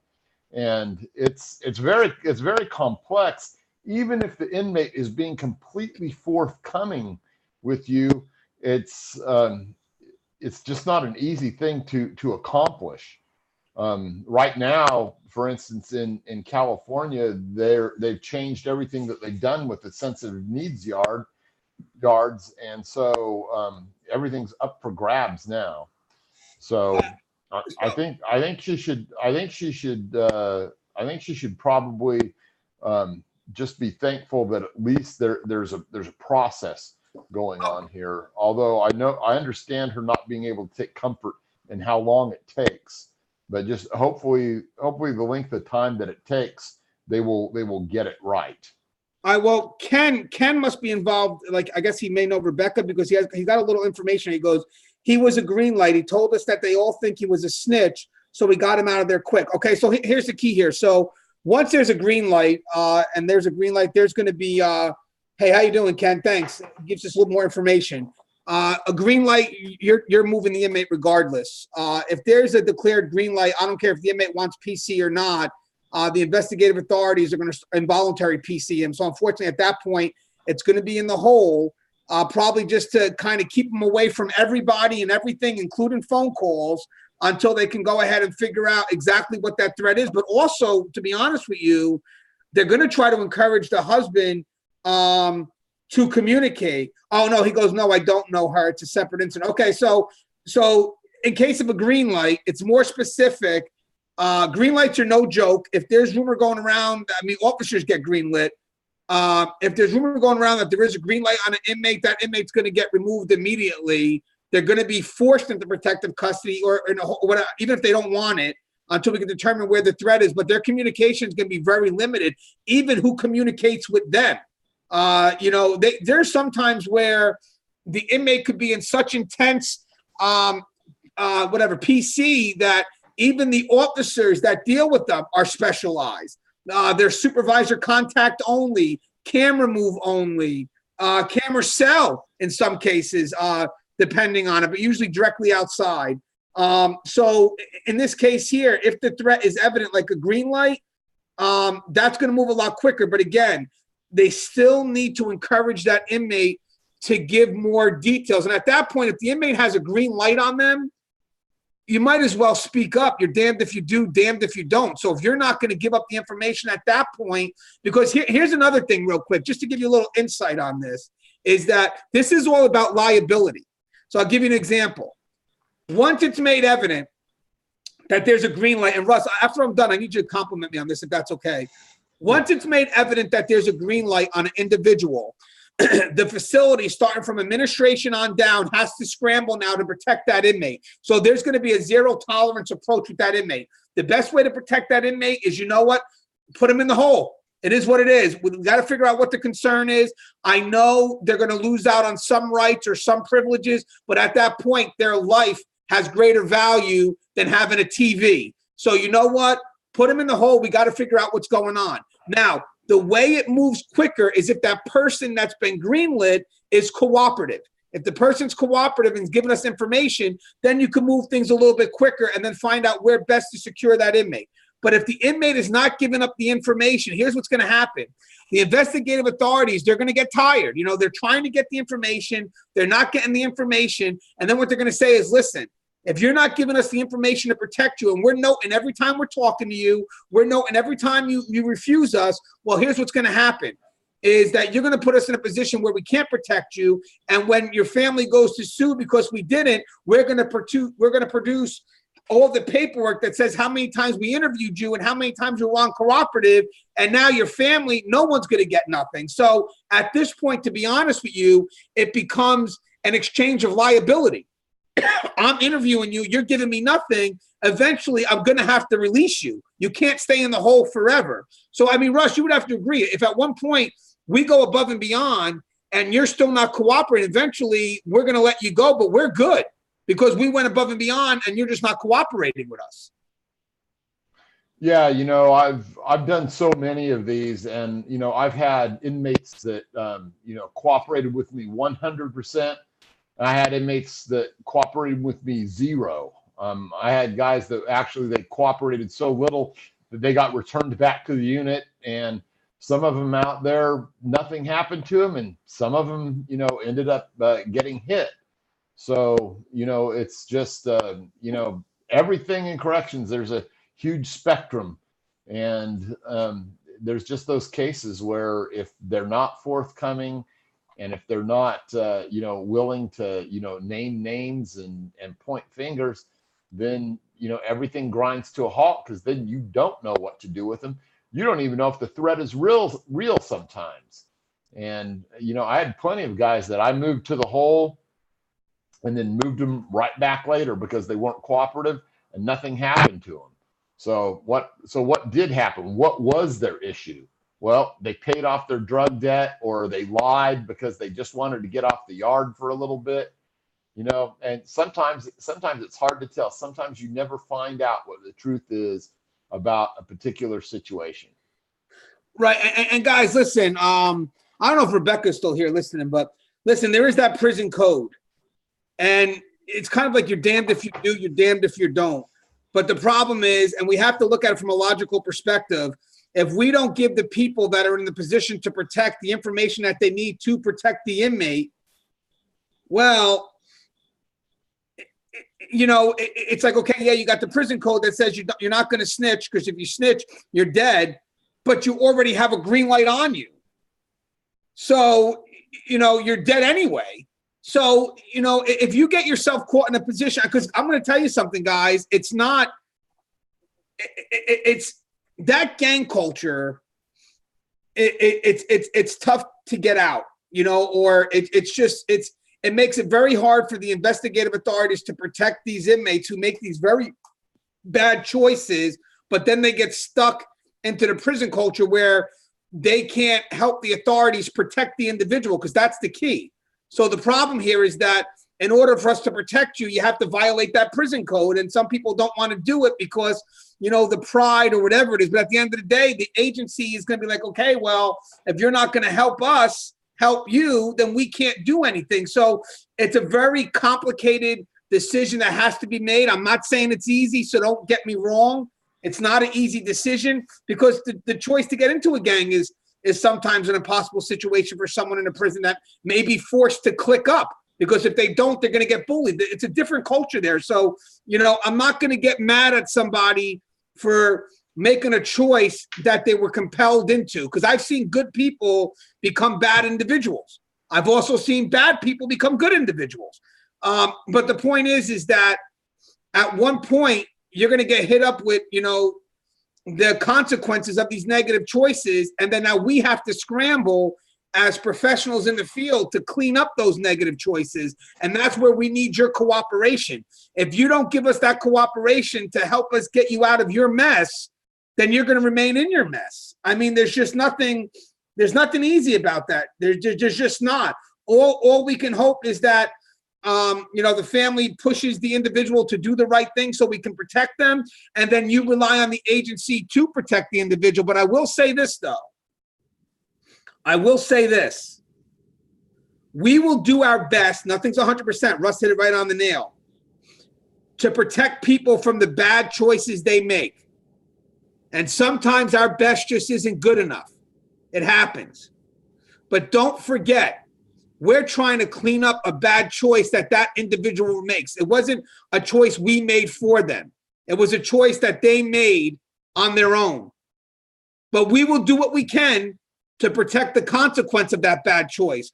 But if by chance we can't do enough because we're not given enough, let's not forget that the person that made that bad choice put themselves in a situation where that choice was made available. I want to give you a story real quick, because this is where I'm getting this from. And this is a very good story. And I hope Ken and Rebecca are still in the room.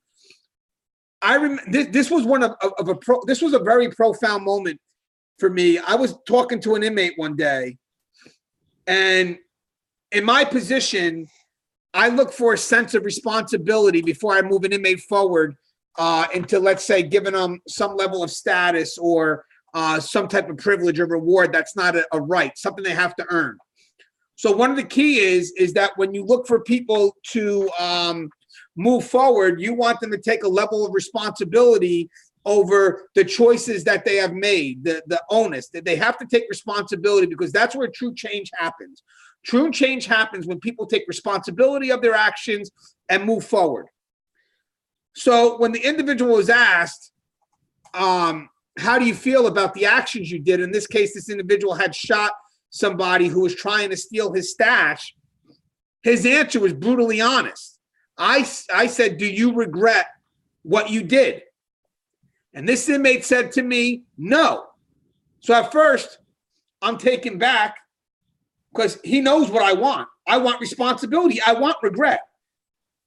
He goes, Gange, if I didn't take him out, he would have taken me out.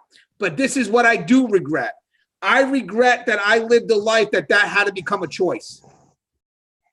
That was extremely powerful to me, because, that's the hit. That's the foundation. That inmate has never come back. He made that issue, never had a history. He never came back. that answer to me was just so powerful. You know, you could learn something new every day, but he regretted he regretted that his life led him to a point where that became a choice for him. And I think that's the case here. So we try our best to clean up the negative choices that are made. And sometimes we do, sometimes we don't. But an effort, I want people to appreciate at least the effort. That's what's mistaken in corrections. People don't appreciate the effort. They demean the effort. They don't understand that we're going to put our lives on the line for inmates that make foolish choices. But that's our job. That's what we get paid to do. And at the end of the day, if we try our best and we fail, we're held at the same responsibility as the person that put us in that position. But here's the funny thing. If me and Russ ran to a code and we got killed trying to protect an inmate from their foolish choice, no one thanks us. Nobody thanks us. Nobody says, hey, thank you for, you know, I know you made an effort, but I know you lost an officer because, you know, he tried to protect my son. We don't get that. We never get that. But that's our job behind that wall. And I think for the most part, we're damn good at that job. Hey, Rebecca and Ken, thanks for joining the dialogue. I don't know if you're still here, but I think it's good to be given the opportunity and for you guys to come to this channel and ask this question. That means that you're willing to see the other side and that you're not just blinded by the one side. So I appreciate, if you're still here, I appreciate your time in asking that question. Hey, what's your thoughts on that, Russ? No, you know what? I hope that we were helpful to her in some way. And yeah, you know, corrections, it's not always pretty. It's definitely, you know, there's drawbacks to the way things happen, to the way things are done, and you know, it's not always an optimal outcome for us. It's not always an optimal outcome for the inmates either. Hey, Russ, real quick, you still have a little time or no? Because we have some questions coming in. You're good or you're tired? I'm good, man. I'm ready. You're doing a lot of driving. Foxhound said, I know you blokes. So I'm assuming, is that from the UK? Okay, right. All right. So I know you blokes. I'm going to take that as tall and handsome. I would assume that's what it means. Having asked this question hundreds of times, I'm a fairly new viewer. What can a new recruit do to prepare for correction candidate course? So Russ, you want to go first with that? Oh, absolutely. Because, you know, I love helping people prepare, but you know what, the number one and the number two things that you can do are this is, first of all, you know, as you're getting into this, get yourself in shape. You know, run, lift weights. Getting in shape not only gets your body and your physical strength up, but it also sharpens you mentally. And there's no room in corrections for, you know, you just can't train enough for something that can kill you, and corrections can kill you. So you really want to have the physical part down. Then the second thing that you want to do is, as you get into this, when you're in the academy, you're going to build a foundation, and that foundation is going to give you the structure and the network that you need to go forward from there. Because once you get to your institution, whatever that is, and I'd love to see what the institutions are like in the UK sometime. I really would. But to a degree, they're going to be the same as they are here. Maybe not in the physical part, maybe not in, you know, how things are run, but there's always going to be someone at that institution, whether it's in the UK or Canada or here or Australia, that is going to be sharp and is going to be a subject matter expert in something. And that subject matter expert, it might be in use of force, it might be in gangs, it might be in contraband interdiction, it might be in searches, it might be in firearms, whatever it is. Seek those people out, and you know, you'll ask around and people are going to tell you, hey, you know, that guy over there, he really knows how to find cell phones, or this gal over there, man, she knows by the book what you can do in use of force, what you can and can't do. Or Johnny over there, maybe he's an expert at handcuffing unruly inmates. Pick their brains and learn and become a subject matter expert yourself in as many things as you can become. And then also be sure and watch Tier Talk all the time, because we produce lots of stuff. And especially, you know, there's a psychological aspect to this too. Just, you know, knowing how to interact with people, knowing why inmates are doing the things that they're doing. And I mean, it's fascinating to me. I mean, I've been at it 30 years and I still can't get enough. I'm always learning more about what inmates are pulling and doing and saying and doing with their gangs. And I'm out of the business right now, but I'm still here because I want to learn and I want to teach. We still got some more questions rolling in, Russ. So I'm going to go a little bit longer if that's okay. Yeah, let's do it. Let's hit it. Yeah, by the way, thanks for the plug. And I'm going to say, hey, guys, if you have a chance, hit the like button. I always forget to say that, so I might as well get some more plugs. Hey, I'm going to answer this question first. And I'll follow over to Russ. Ariel 35 says, how do you find a balance on enforcing the rules or letting stuff go so don't bother your coworkers? I will say one thing about this, guys. I actually did a video on you don't have to write up everything, but let me explain what I mean by that. And I'll explain it from a supervisor perspective, actually. At the beginning of your career, you don't really have a lot of discretion. You're learning, you're kind of maneuvering a little bit. So it really is good if you see little minor rule infractions. You really should start off high and really, you know, you got to write them up. And I think supervisors should be expecting their rookies to pretty much write up every little infraction. It's sad to say, but it's true, only because you really haven't developed discretion yet. You don't really have experience to kind of negotiate what these concerns are. And plus the inmates are testing you at that point. They're testing to see what you're allowing, what you're not allowing. So at that point, as a rookie, you really should be zero tolerance for any little minor rule infraction. Again, until you develop a little bit of discretion to maneuver. As you start developing discretion, now real quick, as a supervisor, let me back it up first. As a supervisor, when you have new boots, expect that. And you should want that. Because trust and believe, these new boots are being tested by those inmates. So if you're not getting those discipline reports coming your way, I would definitely double check on that unit, because they love when new boots come in. They're going to play games. They're testing the waters to see what they'll allow, what they won't allow. Now, with that said, as you gain experience, and if I was a supervisor, I may walk up to an officer with a bit more experience and saying, did you really write up this inmate for something this petty when you could have maybe got some extra duty out of that individual? Now, don't get me wrong. If it's something repeated and the inmate's just not listening, that's one thing. Like I've told you 3 or 4 times, you know what, I'm done doing that. You're getting written up. I'm not going to go back and forth with you. But, you know, sometimes an inmate may slip up and maybe make a mistake that's not intentional, or, you know, just could be testing the water. Now you come in and you got experience. It's like, hey, listen, I saw that. Here's what you're going to do later on. You're going to do this, this, and this.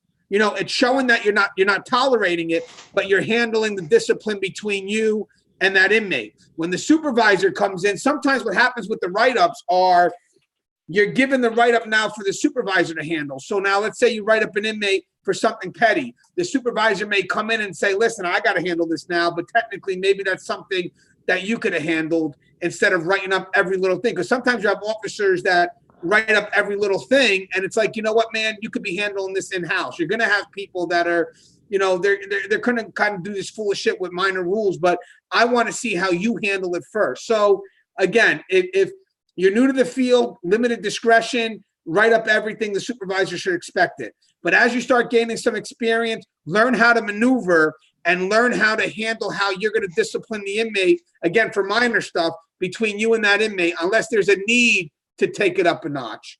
What do you think about, I mean, you would agree with that, Russ. I mean, as you move forward in your career, you started to, you know, maybe not every discipline will go right to paper, right? It's like, you know what, I'm going to handle this between me and the inmate. Yeah, you know, you can't run a housing unit on paper, because eventually that just loses its meaning. You have to go in there and you have to give the inmate direction, and then give him a chance to comply or to not comply. If everything's just a write-up, you're also not going to be very efficient in doing what you really should be doing. And what you really should be doing is you should be uncovering felonies and serious misdemeanors and things like that on a day-to-day basis. If you're in there and you're writing an inmate for, you know, socks on the end of his bed or eating in his bed area and stuff, I mean, what's happening, you know, further on in the dorm or down the cell block where some guys are making, you know, knives and weapons or selling dope or smuggling cell phones. Good gosh, man, there's a whole world of crime out there, and you don't need to be, you know, hitting the infractions quite that hard. Deal with that verbally. Give those guys a chance to comply. You know, have a little give and take and move on to the more serious stuff. Because the more serious stuff is the stuff that's going to get you or your partner killed or hurt. So, you know, everything has to play into a balance. And if you're riding everything hard all the time, there's never going to be a balance, and you're not going to be an effective officer, and you're not going to get the results that you want to get. You know, Russ, there's a good dialogue happening right now between 991 and I think it's Ken, and it's on the same page with us.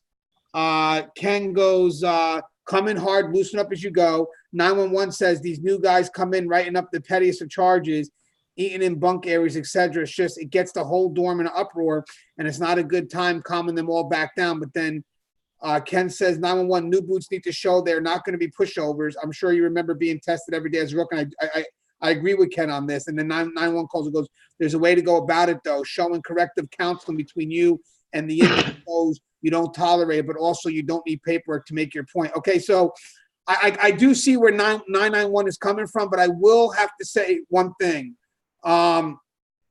Because you don't have that discretion, the reason why I do agree in the paperwork at first is because you're having a supervisor now oversee it. You're setting the standard that you're zero tolerance, and you're also showing that that you're not afraid to communicate to your supervisor. You're letting the inmates see that there's a dialogue between you and your supervisor. See, a lot of times the inmates try to isolate officers, especially rookies, and they test the rookies to see, you know, if they're willing to go to their peer, if they're willing to go to their supervisor. So in my case here, doing the paperwork, it serves another function that I'm going to write this up, and now the supervisor is going to see it. So you see that I'm connected to that superior. Now, as I said, once you start developing that discretion, like for me, I agree with 991, but I agree that that's like a senior officer would be about the corrective counseling or the fact that, hey, you know what? You just did this. Now you're going to do this for me later on, because there's a little bit of discretion there. But until the rookie officers develop discretion, I really do agree that they have to set that standard high. Again, I think this is more of like a corrections 101. Write up what you got to write up. The supervisors should support that. And then eventually you loosen up because, again, inmates are testing you at every moment. But I want to say I do understand what 991 is saying. And I don't want you to think I'm discrediting you. I may have a difference of opinion, but obviously I value what you said. So, but I do agree with the one aspect. Rebecca Olson also wants to say thank you for advice. I appreciate it a lot. Hey, Rebecca, listen to me. My email is gangianthony@yahoo.com, GANGI Anthony@yahoo.com. You could always email me if you have any specific questions. If I can give you guidance, I'll get right back to you. You can even email Russ. Russ, what's your email? Mine is sierra.sargent@gmail.com. And here's the cool thing. Unlike other channels you may know, we get back to our emails. We do. I try and get back to everybody if I possibly can. If it doesn't happen, but for some reason, it's because I didn't see it. Okay, Russ, she wants to know if we could type our email in the chat, and yes, I will. Here's the key, guys. The reason we're giving people a balanced view of this profession, and was great when I did a poll today. I want to brag about this poll one more time. Do you have more positive or more negative interactions with inmates? 79% said positive, and that's a lot different than what the public would have you believe. And Sikez knows. Sikez vouches that he gets back, that Gangi will get back to us. He didn't vouch for Russ, but he did vouch for Gangi. You know what? Ken just made a good point. Plus, I like to make a paper trail of incidents where I've had to correct an inmate for even petty infractions, because if the day comes that this inmate decides to escalate a situation, I'll have proof of that. You know what, Ken? Let me build on that. Hey, 991, that's actually a good point that Ken made. Check this out. A lot of times when inmates are able to manipulate or maneuver a little bit, it's because no one documents it. So once you start documenting that, it puts the inmate, it kind of gives a red flag with that inmate. So like, I'll give you an example, something as simple as, hey, Officer Russ, you smell nice today. It's inappropriate. It is. You have to address that. As a rookie, I would write something foolish. You know, I would write, sexual, whatever, let it get thrown out. But the key is you document it. So if this inmate's going to try and play a game, because a lot of these inmates that manipulate, the reason why they get it off is because they start with something so slow and so subtle that people are on the fence of whether I should write it or not. And then the inmate really doesn't get noted as being that manipulator. But having said that, if you get that inmate right on the get-go when they say something like that, it puts a flag. So even if the inmate's good with his game, we all know what you do because you have a paper trail. And again, the paper trail also helps because if the inmate does it, let's say for another reason, the inmate does a small infraction. Okay, fine.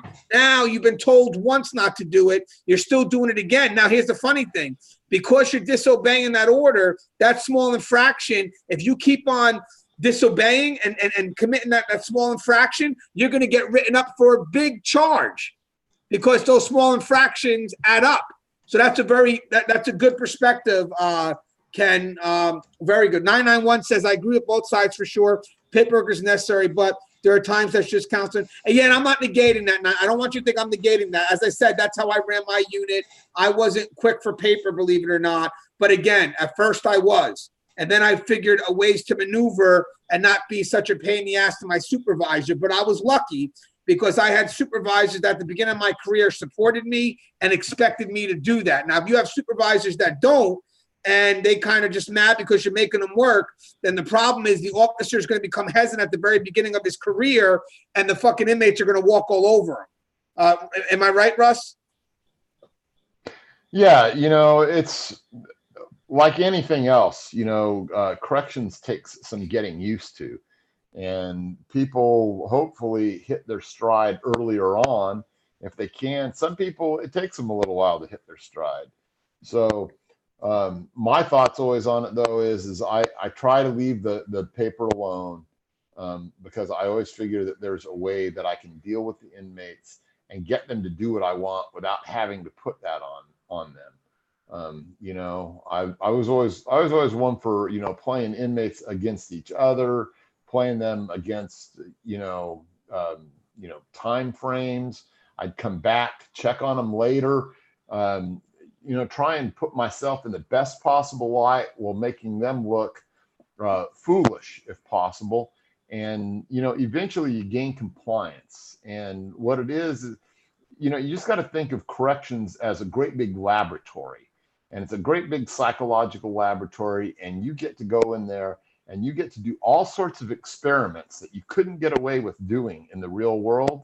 And you can figure out how to manipulate these people into doing things without having to put paper on them. Now, sometimes you will, but that's just the way that I always looked at it. Hey, Jim even says, there's ways to jail, taking commissary. Well, I'm not going to tell you the other ways to jail, but there are ways where, I got to be careful how I do that, but there are ways to jail that is really between the officer and the inmate. Professionally, don't get me wrong, but things that we may not need to know that we give discretion to the house officer to utilize. But don't get me wrong, if you can't contain it, then as a manager, we may have to get involved. But I've seen some jailing, I'll give you an example. Not that's the end of the world, but how many times you're going to tell an inmate to lower their TV and they don't. And eventually it's like, you know what, now you're not going to get the TV back to the end of your shift. And in some facilities, you can't take the inmate's TV away without the supervisor's approval. But in some cases, if I'm a supervisor, I may say, why'd you take away the TV? He went, all right, you don't need my approval for that. To me, that's more of an in-house management thing. But again, it gets to that point where the officer feels compelled they have to do that. But if you're going to let an officer run a unit, like one officer running a dorm of 120 or 130 inmates, you have to let them have some discretion in how they're going to manage it. And by the way, how we manage inmates is really by loss versus gain. We're not aggressive in our approach. We're not beating up inmates. I know that contrary to popular belief, we take things away and they have to earn it back. So you can't really limit. I'll give you an example. What's killing the system right now, And what's killing the officer's chance to gain control is that privileges are becoming rights. And when that happens, I know some people from the outside may not see that as a big thing, but it is a big thing, because when privileges become rights, officers don't have the discretion to take it away. And that's a big part of how we get compliance. You don't do the right thing, we take away your stuff, and you can get it back. You got to earn it back. But now when you limit our means to take things away, there's no other way for officers to gain compliance. Am I right, Russ? Yeah, the thing is the more privileges they have, the more leverage you have, really. And then if those things are installed as rights, though, you lose that leverage. There's no fulcrum there for you to rock back on and use against them. And it's really sad in this day and age that people haven't learned that, in order to keep the peace, in order to make things safe and secure, we need to be able to hold inmates accountable. And if you can't hold them accountable, then they're running the place. We may as well back out, lock the doors, and just watch from afar. Yeah, see, that's what 991 says. My facility, privileges are absolutely becoming rights, and the white shirts 99% of the time side with the inmate, and it's frustrating because we have no leverage for compliance. See, that's where exactly. Yeah, see, now that's where, to me, if you're a white shirt and you have experience on the front line, you'll notice how important that leverage is. But if you're from the outside and you make that management position, you don't understand how important that leverage may be. You don't. But when you're on that front line, I mean, I'm thinking about any time that I had to gain compliance was really by, hey, you don't do this, I'm going to take away this, whatever it would be, rec, whatever it would be, it helped me gain compliance. But when you don't have that, the only way you're going to gain control, and you don't want to do it because is aggressively. So for the people to not see how important that is, or, making those rights, you don't realize something, that the things that are becoming rights, and again, superficial things that are becoming rights. We're not talking about shelter and water and food. We're not talking about that. We're talking about maybe a TV, maybe a visit once in a while. I know visits aid rehabilitation, but then maybe we could do a non-contact. I mean, the point is that, if let's say you get a visitor bringing drugs to an inmate, technically there should be a level of punishment where, sorry, man, you're not going to get visits for a while now. But unfortunately you can't do that because visits aid in rehabilitation. Okay, well then you're not going to get non-contact visits now. You're going to get, there has to be a level where they lose something, because if they have nothing to lose, we have no leverage. And it's crazy how people from the outside don't see that. I really don't understand that. I've done videos on that before. People, it's been proven. People are more motivated by a gain than a loss. So like, I can't go up to an inmate and promise you things to expect you to do the right thing. The way to get you to do it is if you don't do the right thing, I'm taking this away because you're used to the life with it. So just to give you an example and tell you where the motivation comes into play is if I go to an inmate and I say, if you do this, I'll give you this. They don't know how life is with it because they never had it. So therefore, it's not that big of a deal. But if I say, hey, if you don't do this, I'm going to take away this. Well, now there's a comparison because they've been accustomed to whatever this is. So now I take it away. There's a bit of an adjustment for them that they may not want to go through. So that leverage, that loss versus gain, is very powerful for us. But we're motivated by being able to take away something, and we're losing that left and right.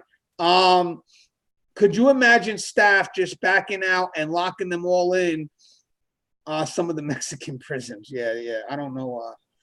That's a whole episode in itself. Yeah, see, now in some facilities, rec hour became a right. At the juvenile facility I was at, they removed the phrase behavior permitting. Yeah, guys, it's happening nowadays, especially with juveniles. Juveniles are, I mean, Russ, you were going through California where you probably couldn't even use OC on a juvenile. Yeah, well, that's what they've been trying to take away there. Fortunately, by the time I left the juvenile scene, we still had OC, and I wrote maybe sometimes I'll present the letter that I wrote with regard to that, because it was really amazing to see these politicians who didn't understand that taking the OC away is going to get the kids hurt. You know, it's just amazing. And they don't understand it. Just having OC on me stopped so many things because they knew that I could blast them with that, and they were afraid of it. And that was a good thing sometimes, you know, whereas, you know, having kids fight each other and end up with broken jaws, that's not good. And how a politician cannot see that is beyond me. Yeah, but you know what, though? I also want to blame how we present those arguments, because I remember in Rikers when they were getting rid of punitive segregation and they kept on arguing, they kept on pigeonholing the segregation of punitive, and that scares people.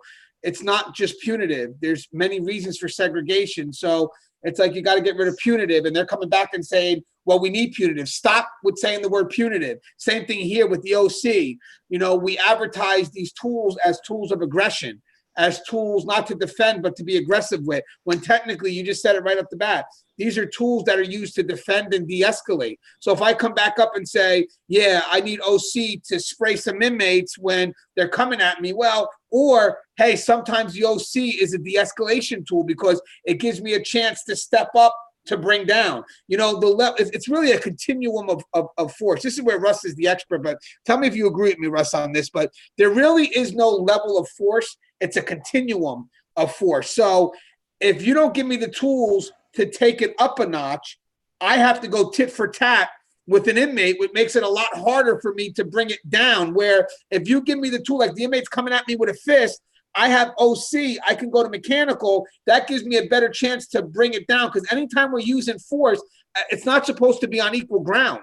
We are supposed to always be ahead, because we're not fighting to fight. We're fighting to de-escalate. So if you're not giving us the tools to bring it down, you're forcing us to have a one-on-one. And at the end, now we're brawling.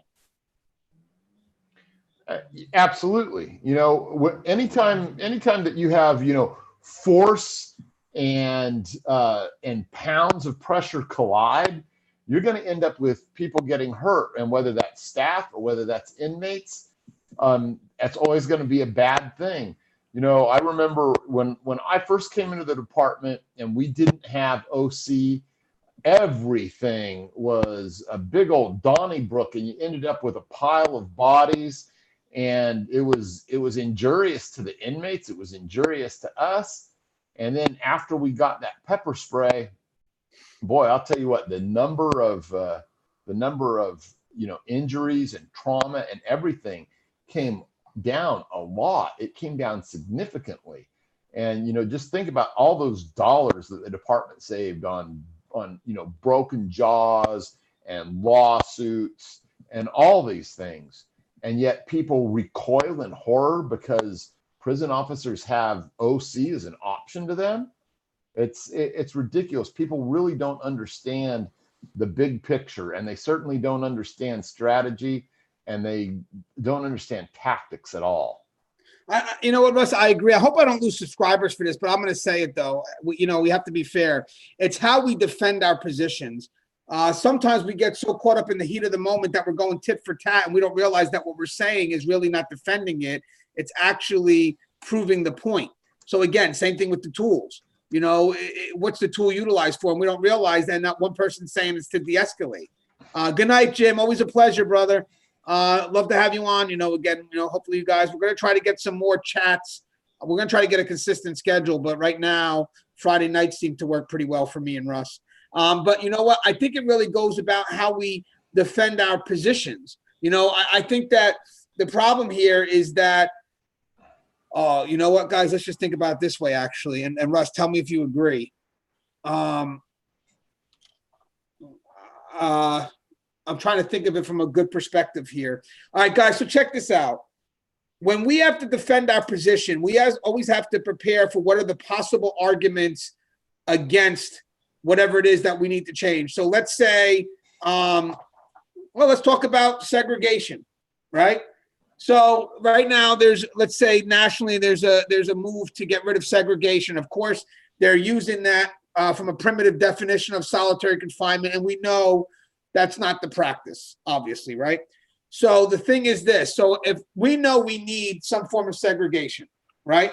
So the thing is, what would be the arguments against segregation? So we have to start defending it, not from why we need it at first. We have to start defending it from why they're saying it's not a tool that we can employ. So don't worry about, at this point right now, separate. We know that's easy. Don't think they don't know that.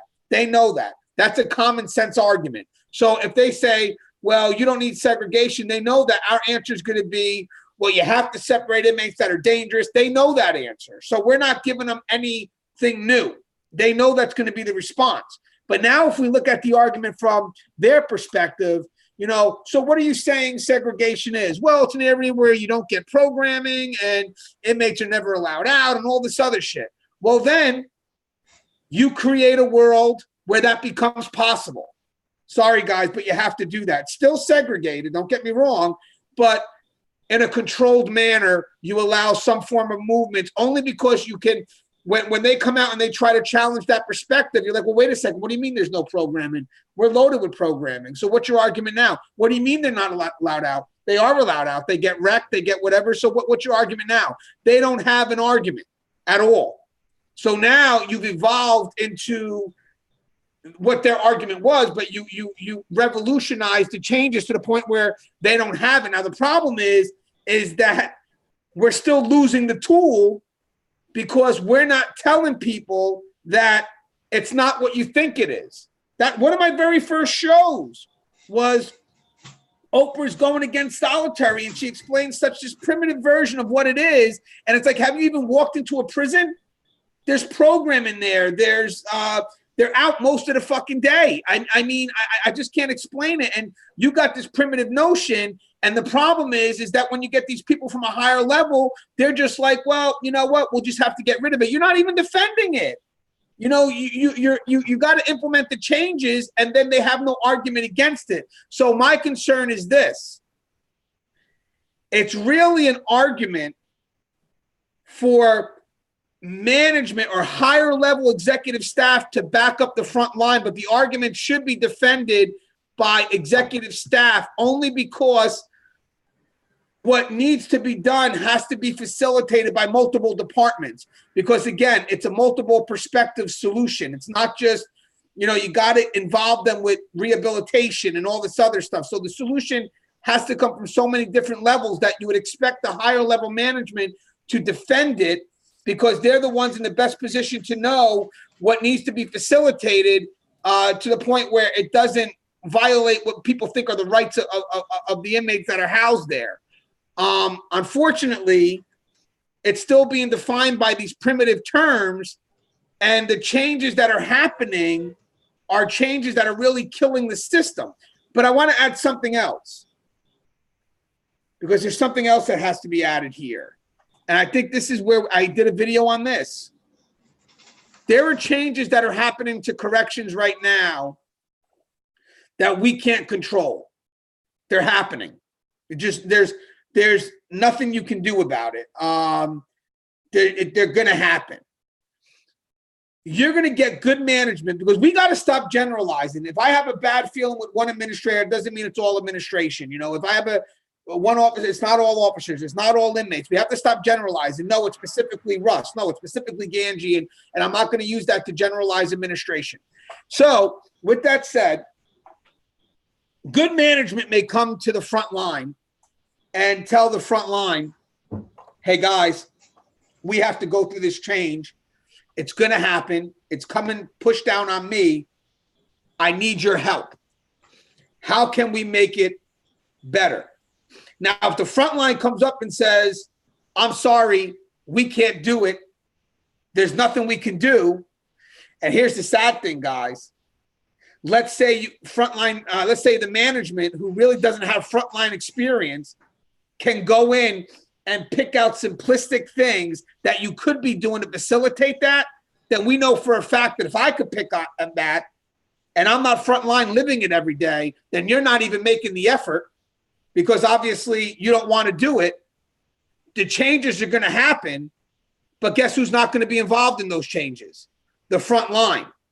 Now you can't go back and get mad because you were offered the opportunity, and you didn't do anything with it. And now we have a change that's totally biased. So I want you guys to realize something. And this is the key. And Russ, tell me if you agree. There's two things going on now. Management may come up and say, hey, this change is going to happen. How do you feel we can make it most effective? And that's to the point where we really got to think and we got to exhaust all levels. Or the other thing is, hey, they want to do this. Is this plausible? You're not going to get the latter until they trust that you're cooperative with the former. So I'm not going to start trusting you with your opinion of if things can happen unless you're showing me exhausted efforts that things can happen. And at the end of the day, if you're not willing to do that, the change is going to happen without you, and it's not going to be beneficial. So we need to be, frontline needs to be a part of that change, but they need to want to be a part, because if not, they are going to be left, they're going to be left out of it. And it's sad, but that's because we have no control of it. Trust me, if it was a perfect world, we would be able to say no, and the no would have enough weight to stand. It's not that way. We're already told this decision's made. It's a yes. Make it happen. So now the pressure from management goes right to the front line. Russ, help me. Now, if Russ doesn't want to help me, I'm going to go to the programs maybe now. Or I'm going to go to another side, and then I'm going to tell Russ, guess what, Russ? You didn't want to help me, so they're going to set the foundation now, and you're going to have to work around it. But I went to you first as custody. Custody should always set the foundation. That's your job. Set the foundation for me, and the other departments will work around what you set. But if you're not willing to give me that, then guess what? They're going to give me the foundation, and now you scramble. Am I getting it right? Yeah, it's sad that we've got to this point though in corrections. The things that are happening right now in California are very, very scary. I know that speaking to some people there, they're trying, or a lot of those officers there are trying to come up with solutions, because everything is trickling down now, and the amount of violence has escalated to the point where they're gonna start losing yards in California. And what the do-gooders there in California do not realize is that unless you can hold inmates accountable, you can't have any form of meaningful rehabilitation. So what's gonna happen in California is, I believe, is the line staff there are going to try and bail things out, but they're going to be bailing water for a long time. And I don't know that anything that's really going to help, except for the pendulum to eventually swing back from the way it came. But I'm afraid that all of corrections, because Russ, you there? I think we lost Russ for a second, guys. So we'll get Russ back in. Let me see, because he's frozen. Hopefully it cuts back to a picture of me. Oh, there it goes. All right, so I think we lost Russ for a second. I'll text Russ now to make sure he's coming back in. But what Russ is saying is 100%. There has to be a balance between rehabilitation and safety and security. And the problem here right now is a lot of people only see the pendulum moving the one way without the balance of safety and security. So what has to happen now is that we have to reintroduce people to safety and security, which means that we can't be resistant to that change. If we're resistant to that change, we are going to be left behind, and all you're going to have is the rehabilitation aspect minus the safety and security. Technically, we set the tone. We set the tone of what happens in those facilities, and management should rely on custody to set that tone. Now, if management feels that custody is not participating, the tone's going to be set by the other departments that are really not in a position to set that tone. But that's because management is going to say, well, I have to get it set. There has to be a foundation. So if you're not going to give it to me, then eventually we're going to do it this way. But don't get me wrong, you're going to be held responsible if something fails, because at the time we've asked you and you chose not to help. So the thing right now is, in accordance with what Russ was saying, and Russ is back, is that there has to be a partnership now with the changes. So at one point it was custody. Now it's rehabilitation. Eventually it's going to be the balance. But right now, we have to be a part of that. We can't be resistant. When the thoughts initially come to the table, you suggest it. I understand, like maybe it's something we do, maybe, but right now we're not being trusted with that because people don't think that we're going to go the extra effort. They don't think that we're going to exhaust it. They think the moment that a change comes, that we're going to be outright resistant to it. I don't think that's the case because a lot of the needs of the inmates, we actually share those same needs. I mean, in Texas, inmates want air conditioning. So do the officers. So do the officers. There's a lot of needs that we share that are the same. So a lot of people think that we're polar opposites, and we're not. So the thing is that we have to show that we exhaust all efforts. So here's my opinion on this. If we show that we're willing to exhaust all efforts and make things happen when plausible, then they will start to trust us when we come up and say, hey, we just can't do that. But right now, we're not going to get that trust until people see that we are the type of people that go the extra mile to get the job done. Am I on point with that, Russ? Would you agree if you were management or as a supervisor, as a sergeant, and you had that one officer who went the extra mile, right? He goes the extra mile every day. So it's an officer you trust. And let's say one day you ask him to do something and he comes up and says, hey, this is something I can't do. You're going to believe that officer because he's gone the extra mile before. Oh, absolutely. And let's hope that we get back to that semblance of sanity at some point. There's some places where we tipped so far over now that it's going to be a while before we get it back. But that doesn't mean that we're gonna abandon it. It just means that we're going to have to work harder and fight harder to get the pendulum swinging back in the correct direction. Because I think that most of the specifically, but I think most of the inmate population in California, for instance, I don't think that they're happy about all the violence that's going on.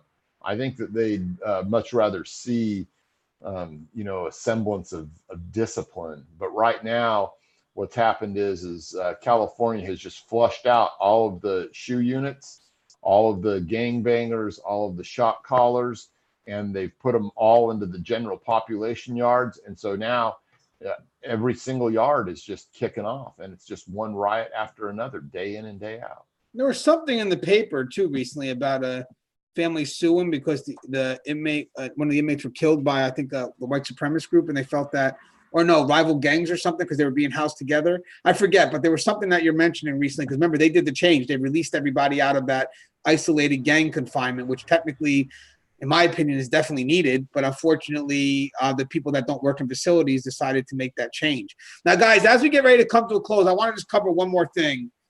There are some channels that do get big growth, channels that are very from the other side, I guess, if you will. Their growth is tremendous.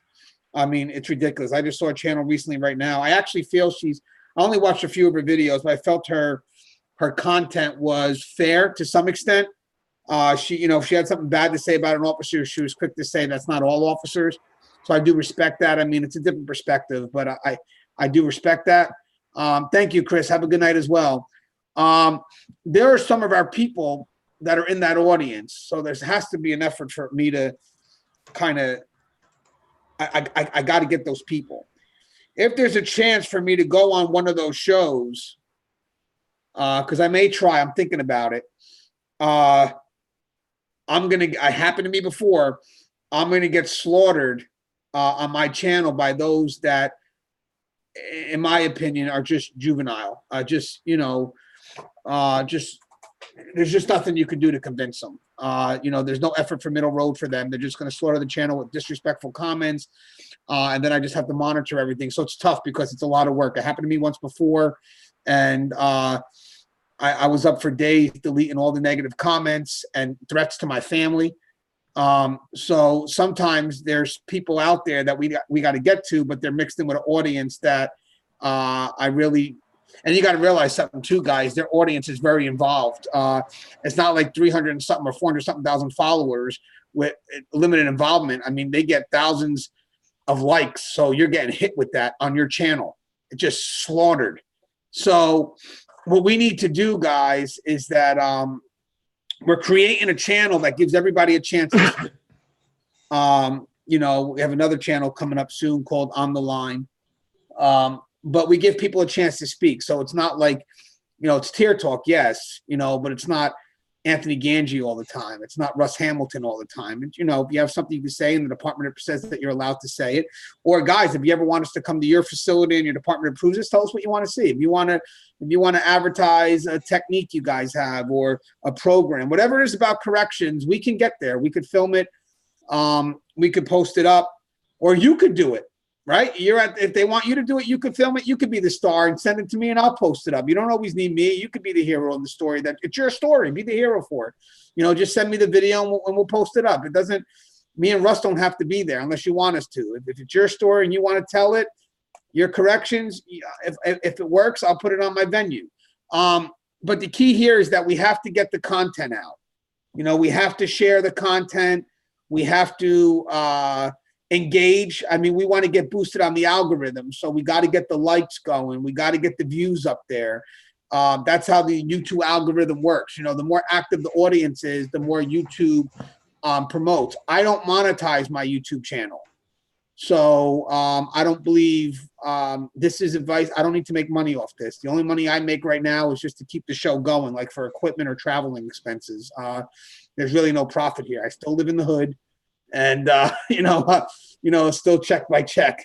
So the thing is, the more engagement, the more YouTube figures, okay, people are interested in this and they start boosting you on the algorithm. And we're going to be pushing up to 10,000, which is key. But if we want to start getting the people that can make a difference on these channels, which means getting those people from that extreme left to listen to our side, guys, we need to push into the hundreds of thousands if possible. And I know we have the numbers. I do. But the one thing is that we are divided at work. All the departments don't get along with each other. We have to fix that immediately. Our numbers would be tremendous if we all just got along. So we have to find a way to do that. We have to find a way to share the message. I did a video recently, and I mean this. We have to all find a way to be an ambassador for this profession. Everyone. You go into work, you're an ambassador for this profession. Not just me, not just Russ, everybody. There's a chance to talk good about this profession. You talk good about this profession. Right now we're starting to get people to come from the other side. I mean, think about this. Rebecca Olson comes in and asks us for advice about her husband who's in the hole right now because maybe her husband made a bad choice. I don't know. But having said that, she trusted us for the information, and I give a lot of respect for her for coming on this channel and seeing that we have value, because I'm sure she's getting advice from the other side that may be a lot different than what we're telling her to do. And we're also explaining how it works and why it works. So the thing is, part of this is to welcome that other perspective, to see the middle road, maybe have inmates that have been on the show. Because I'm going to tell you something, guys, me and Russ have seen inmates that come on the show we've talking to that have respect for us. We need to get them on more often. But the thing is to create a venue that goes beyond us. I mean, yes, we got training videos. That's great. But we do have a word to get out there. So we'll get to 10,000 soon. But as I'm starting to think about it now, it's a lot bigger than that. Now, that's enough of tier talk. One more thing. We got something about Russ now. Me and Russ we're family, outside the profession as well. But me and Russ have known each other for many years. We met each other on a group called Correctional Officer Brotherhood. And all I used to remember was Russ's picture was just a chest. I don't know what that was, but I don't know if you remember back in the day, but your profile picture was just a chest. And I met Russ in person, so he is a pretty big guy. But I'm also, I'm also 5'6", so I'm not, I'm not the biggest guy. But there was a group out there, Correctional Officer Brotherhood. I think by now they got to be over 50, 60,000 subscribers. But the question was, me and Russ got to thinking before Russ started Keepers of Chaos. Keepers of Chaos is a Facebook group, very controlled. I would like to think for the most part, the people that are in that group are professionals. Russ does weed them out. He keeps content up there daily. Very good questions, very informative, no different than Tier Talk, just as valuable in what it offers. But me and Russ, we're always thinking, I'm always calling Russ on my hour-and-a-half ride home, breaking up his family time because I'm rude like that. But Russ always takes my phone calls. He does. And we think, you know what, Russ, you're starting to get 3,000 people on your network. That's a lot, guys, because it's a niche. Remember that, guys. Don't compare us to police. We're a controlled niche. We have a very hard audience. Our audience is not like police. It's a very different audience here for corrections. But we have the potential of having a lot more connected to us because we're more open to the community that surrounds us, like the medical departments, whatever it is. We work with them hand in hand. But the question is, we develop these groups on Facebook that are 1,000 strong, but what are we doing to travel outside? And what I mean by that is, what are we doing to, leave Facebook and maybe meet at a convention or, meet somewhere? I mean, that's going to be the key. I mean, social media is one thing, but we need to meet in person. We need to interact. We need to communicate, and we need to really establish that family bond. We have a fun event. Maybe, some training we got going on, because 3,000 people on his Keepers of Chaos, almost 10,000 on Tier Talk here, another 27,000 on my Facebook page. We have the resources to accomplish anything. We have the resources to get training, whether it's, we got the specialists in the field here. I'm sure with our connections, someone has a connection for us. Maybe a cousin owns a hotel. You never know what we have with over 40, we have a lot of people here. So we should be establishing that next level. What do you guys want? And we should meet somewhere and literally maybe get away for a week and just have a convention where it's fun, educational, informative, and we meet each other and we show people that we're more than just frequent contact through social media. And Russ, was that, when you did Keepers of Chaos, was that ever part of your goal? What's JailCon, Speed? What is that? Sped. What is JailCon? Can you tell me what that is? I'm curious what that is. But Russ, when you did your Keepers of Chaos, I mean, what was the original goal, and has the goal changed? I don't think that the goal has changed as much as just seeing that even though it's growing slowly, I think that the potential is massive, because I saw these other social media groups out there, and I wanted to do something that was a little bit different. In that I saw some of those as being, more of a free-for-all and a little bit more of a, just free association, do anything. I wanted Keepers of Chaos to really focus on solving problems. I wanted whoever it was, any officer, sergeant, lieutenant, to be able to come there and ask questions or see content from Tier Talk, or be able to seek things out. And so what I really did, and it's worked out good so far, is I wanted it to be based with leadership at the front. So I placed myself on the tip of the spear to be able to drive it, so that everyone in Keepers of Chaos knows who I am. And then I picked two stellar correctional officers, Brian Boggs and Jim Hall, to be my moderators. And now I've promoted both of those guys to be administrators of the channel. And so we have leadership there that constantly seeks to try and put things that are important to corrections professionals out there. I've done stuff for nurses and for medical staff and everything else. And I think that the potential is there for me to be over 100,000 in the next 2 years. Wow. And guys, by the way, as your page increases, we feed each other. So he will get his subscribers to, or his likes to come my way, and I'll get my subscribers to go your way. So we're kind of trying to balance both worlds. But just maybe next live talk, what we'll do is we'll have a discussion. But here's our goal, guys, just so you know.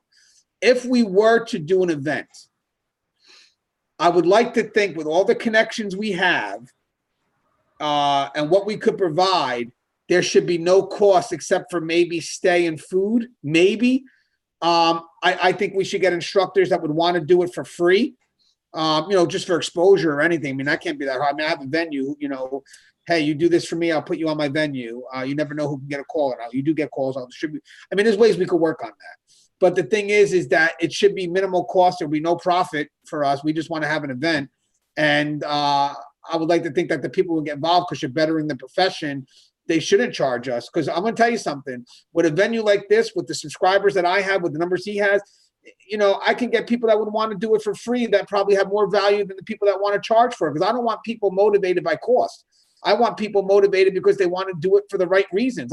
That's how we work. I don't want it because there's profit. I want it because why do you want to do it? Because these officers need to know. How much do you want? I want nothing. You got it. Because that's what I'm looking for. Now, he said JailCon is the National Institute for Jail Operations runs JailCon. It's a meetup for corrections and detention officers. They talk about, so, you know what's funny, guys? Maybe what we should do is this. We should get tables at these events. Keepers of Chaos should have a table. Tier Talk should have a table. Guys, I'm on the executive board of the New Jersey chapter of the ACA, so we do a lot of events. So maybe Keepers of Chaos can get, just to let people know we exist. If you guys don't frequent Facebook, I know a lot of you guys don't, and vice versa. Some people may not even frequent YouTube, so there's a supplement there. Keepers of Chaos comes on YouTube, and Tier Talk comes on Keepers of Chaos. But the point is, what we got to do, guys, is we have to start bringing people to where the knowledge is and where the communities are that will support them. And I think that's where we're at now. And I think that right now, if we're going to look to kind of take it to the next level, I think it's about time we start planning an event and we start seeing how dedicated people are. And here's the funny thing, guys. I'll tell you something right now, at least through the Tier Talk channel. If we plan an event and we make it known and we really market it well, and what I mean by that is just letting people know, guess who's going to come to this event? A lot of people wanting to be in this profession. Good quality individuals. And we'll have a chance to impact them right at the start. Because most of my channel guys, believe it or not, are people trying to enter the field or just entering the field. And they're being complimented by people with experience here, that you're getting people now through this channel and through the community here that are coming into the field with a lot more knowledge than they ever did before, that are actually coming in with, they're becoming qualified individuals by what me, Russ, and the community offers here. So I would love for a chance to maybe have a meet and greet where, right here, guys, I just thought of it right now, have a meet and greet where people that want to be in the profession or new in the profession meet with experienced officers to discuss what it's like in corrections. That's going to be the meet and greet that we're going to do. Keepers of Chaos and association with Tier Talk, or Tier Talk and associate, it doesn't matter. We're going to host an event where people that are new in the field, people that want to come in the field, can sit with senior correctional officers or senior staff, because there's different departments in this profession. Senior staff. So it doesn't matter what you want to be in corrections. Let's not limit ourselves. Whatever you want to be in corrections, we'll have a discussion and we'll bring the new boots into where we're at, and they'll get to talk with experienced people that work in this profession. And I think we play our cards right. Maybe that could be summer 2020. People new to the field, give them a, come on. Is that not a rock solid idea? Oh, absolutely. Is that not a rock solid idea? You know what, guys? I'm going to do a show on that tomorrow, bro. I'll just do a quick little vlog to see if we could build an interest. If we could build an interest and we have the connections to make it happen, we could host a venue. Whatever. I think that's very plausible. I'll even talk to one of my sponsors to see if that's something that they would actually sponsor. Rookie officers or people trying to come in the field to meet with, and again, just multiple departments. I got to stop being, remember, I'm an officer background, but I mean everybody, guys. Don't take that the wrong way. Ariel says he thinks it's a great idea. Victor says, I'd love to see that. Great idea, considering nearly all departments are understaffed. All right, guys, you know what, guys? I'm going to look into that a little more. Justin Marty says, I want to be in the profession. Been trying to get in since I was 21. Now I'm 25 and still want to. Every time I try, life shows up, throws me a curveball where I have to turn it down. Well, you know what, Justin? You know what would be cool, Justin? Here's another thing we could talk about. You come to these events, you make connections in this profession. You know, maybe having Russ Hamilton as a reference. Maybe having Victor Ramirez as a reference. You know, maybe it's about the connections that can help facilitate that for you, or see what it is. Let's see what the hiccup is. Hey, Russ, that's our calling, man. Channel we have. Absolutely, man. I'd love to sit down. You know, I think there's a lot of potential in this. All right, guys. You know what, guys? My mind is ticking right now. Hey, we're gonna do maybe another live dialogue in a couple of days, so guys, get ready. But I'm serious about this. I'm going to call Guardian tomorrow. I'll talk to Russ a little bit after this. But, guys, I do want to say I love you guys. Thanks for being on this for it's over 2.5 hours. I enjoyed it. I couldn't spend, you know, this is the best way to spend time with you guys. I love you guys. Russ, you have anything you want to say in closing? Oh, yeah. Hey, I want to thank everyone, you know, that came here and gave their time and listened to the spiel. I hope we helped everyone that had any type of a question. I'm looking forward to doing more of these, and you know, everyone stay safe, take care, and you know, we'll see you Keepers of Chaos or on Tier Talk here, man. Don't be strangers. And guys, real quick, love you guys sincerely. Stay safe, and thank you for making this dialogue as constructive. No, I want to type this in. Thank you for making this dialogue perfect. I love you guys. All right. Now let's hope I end it correctly. Bye.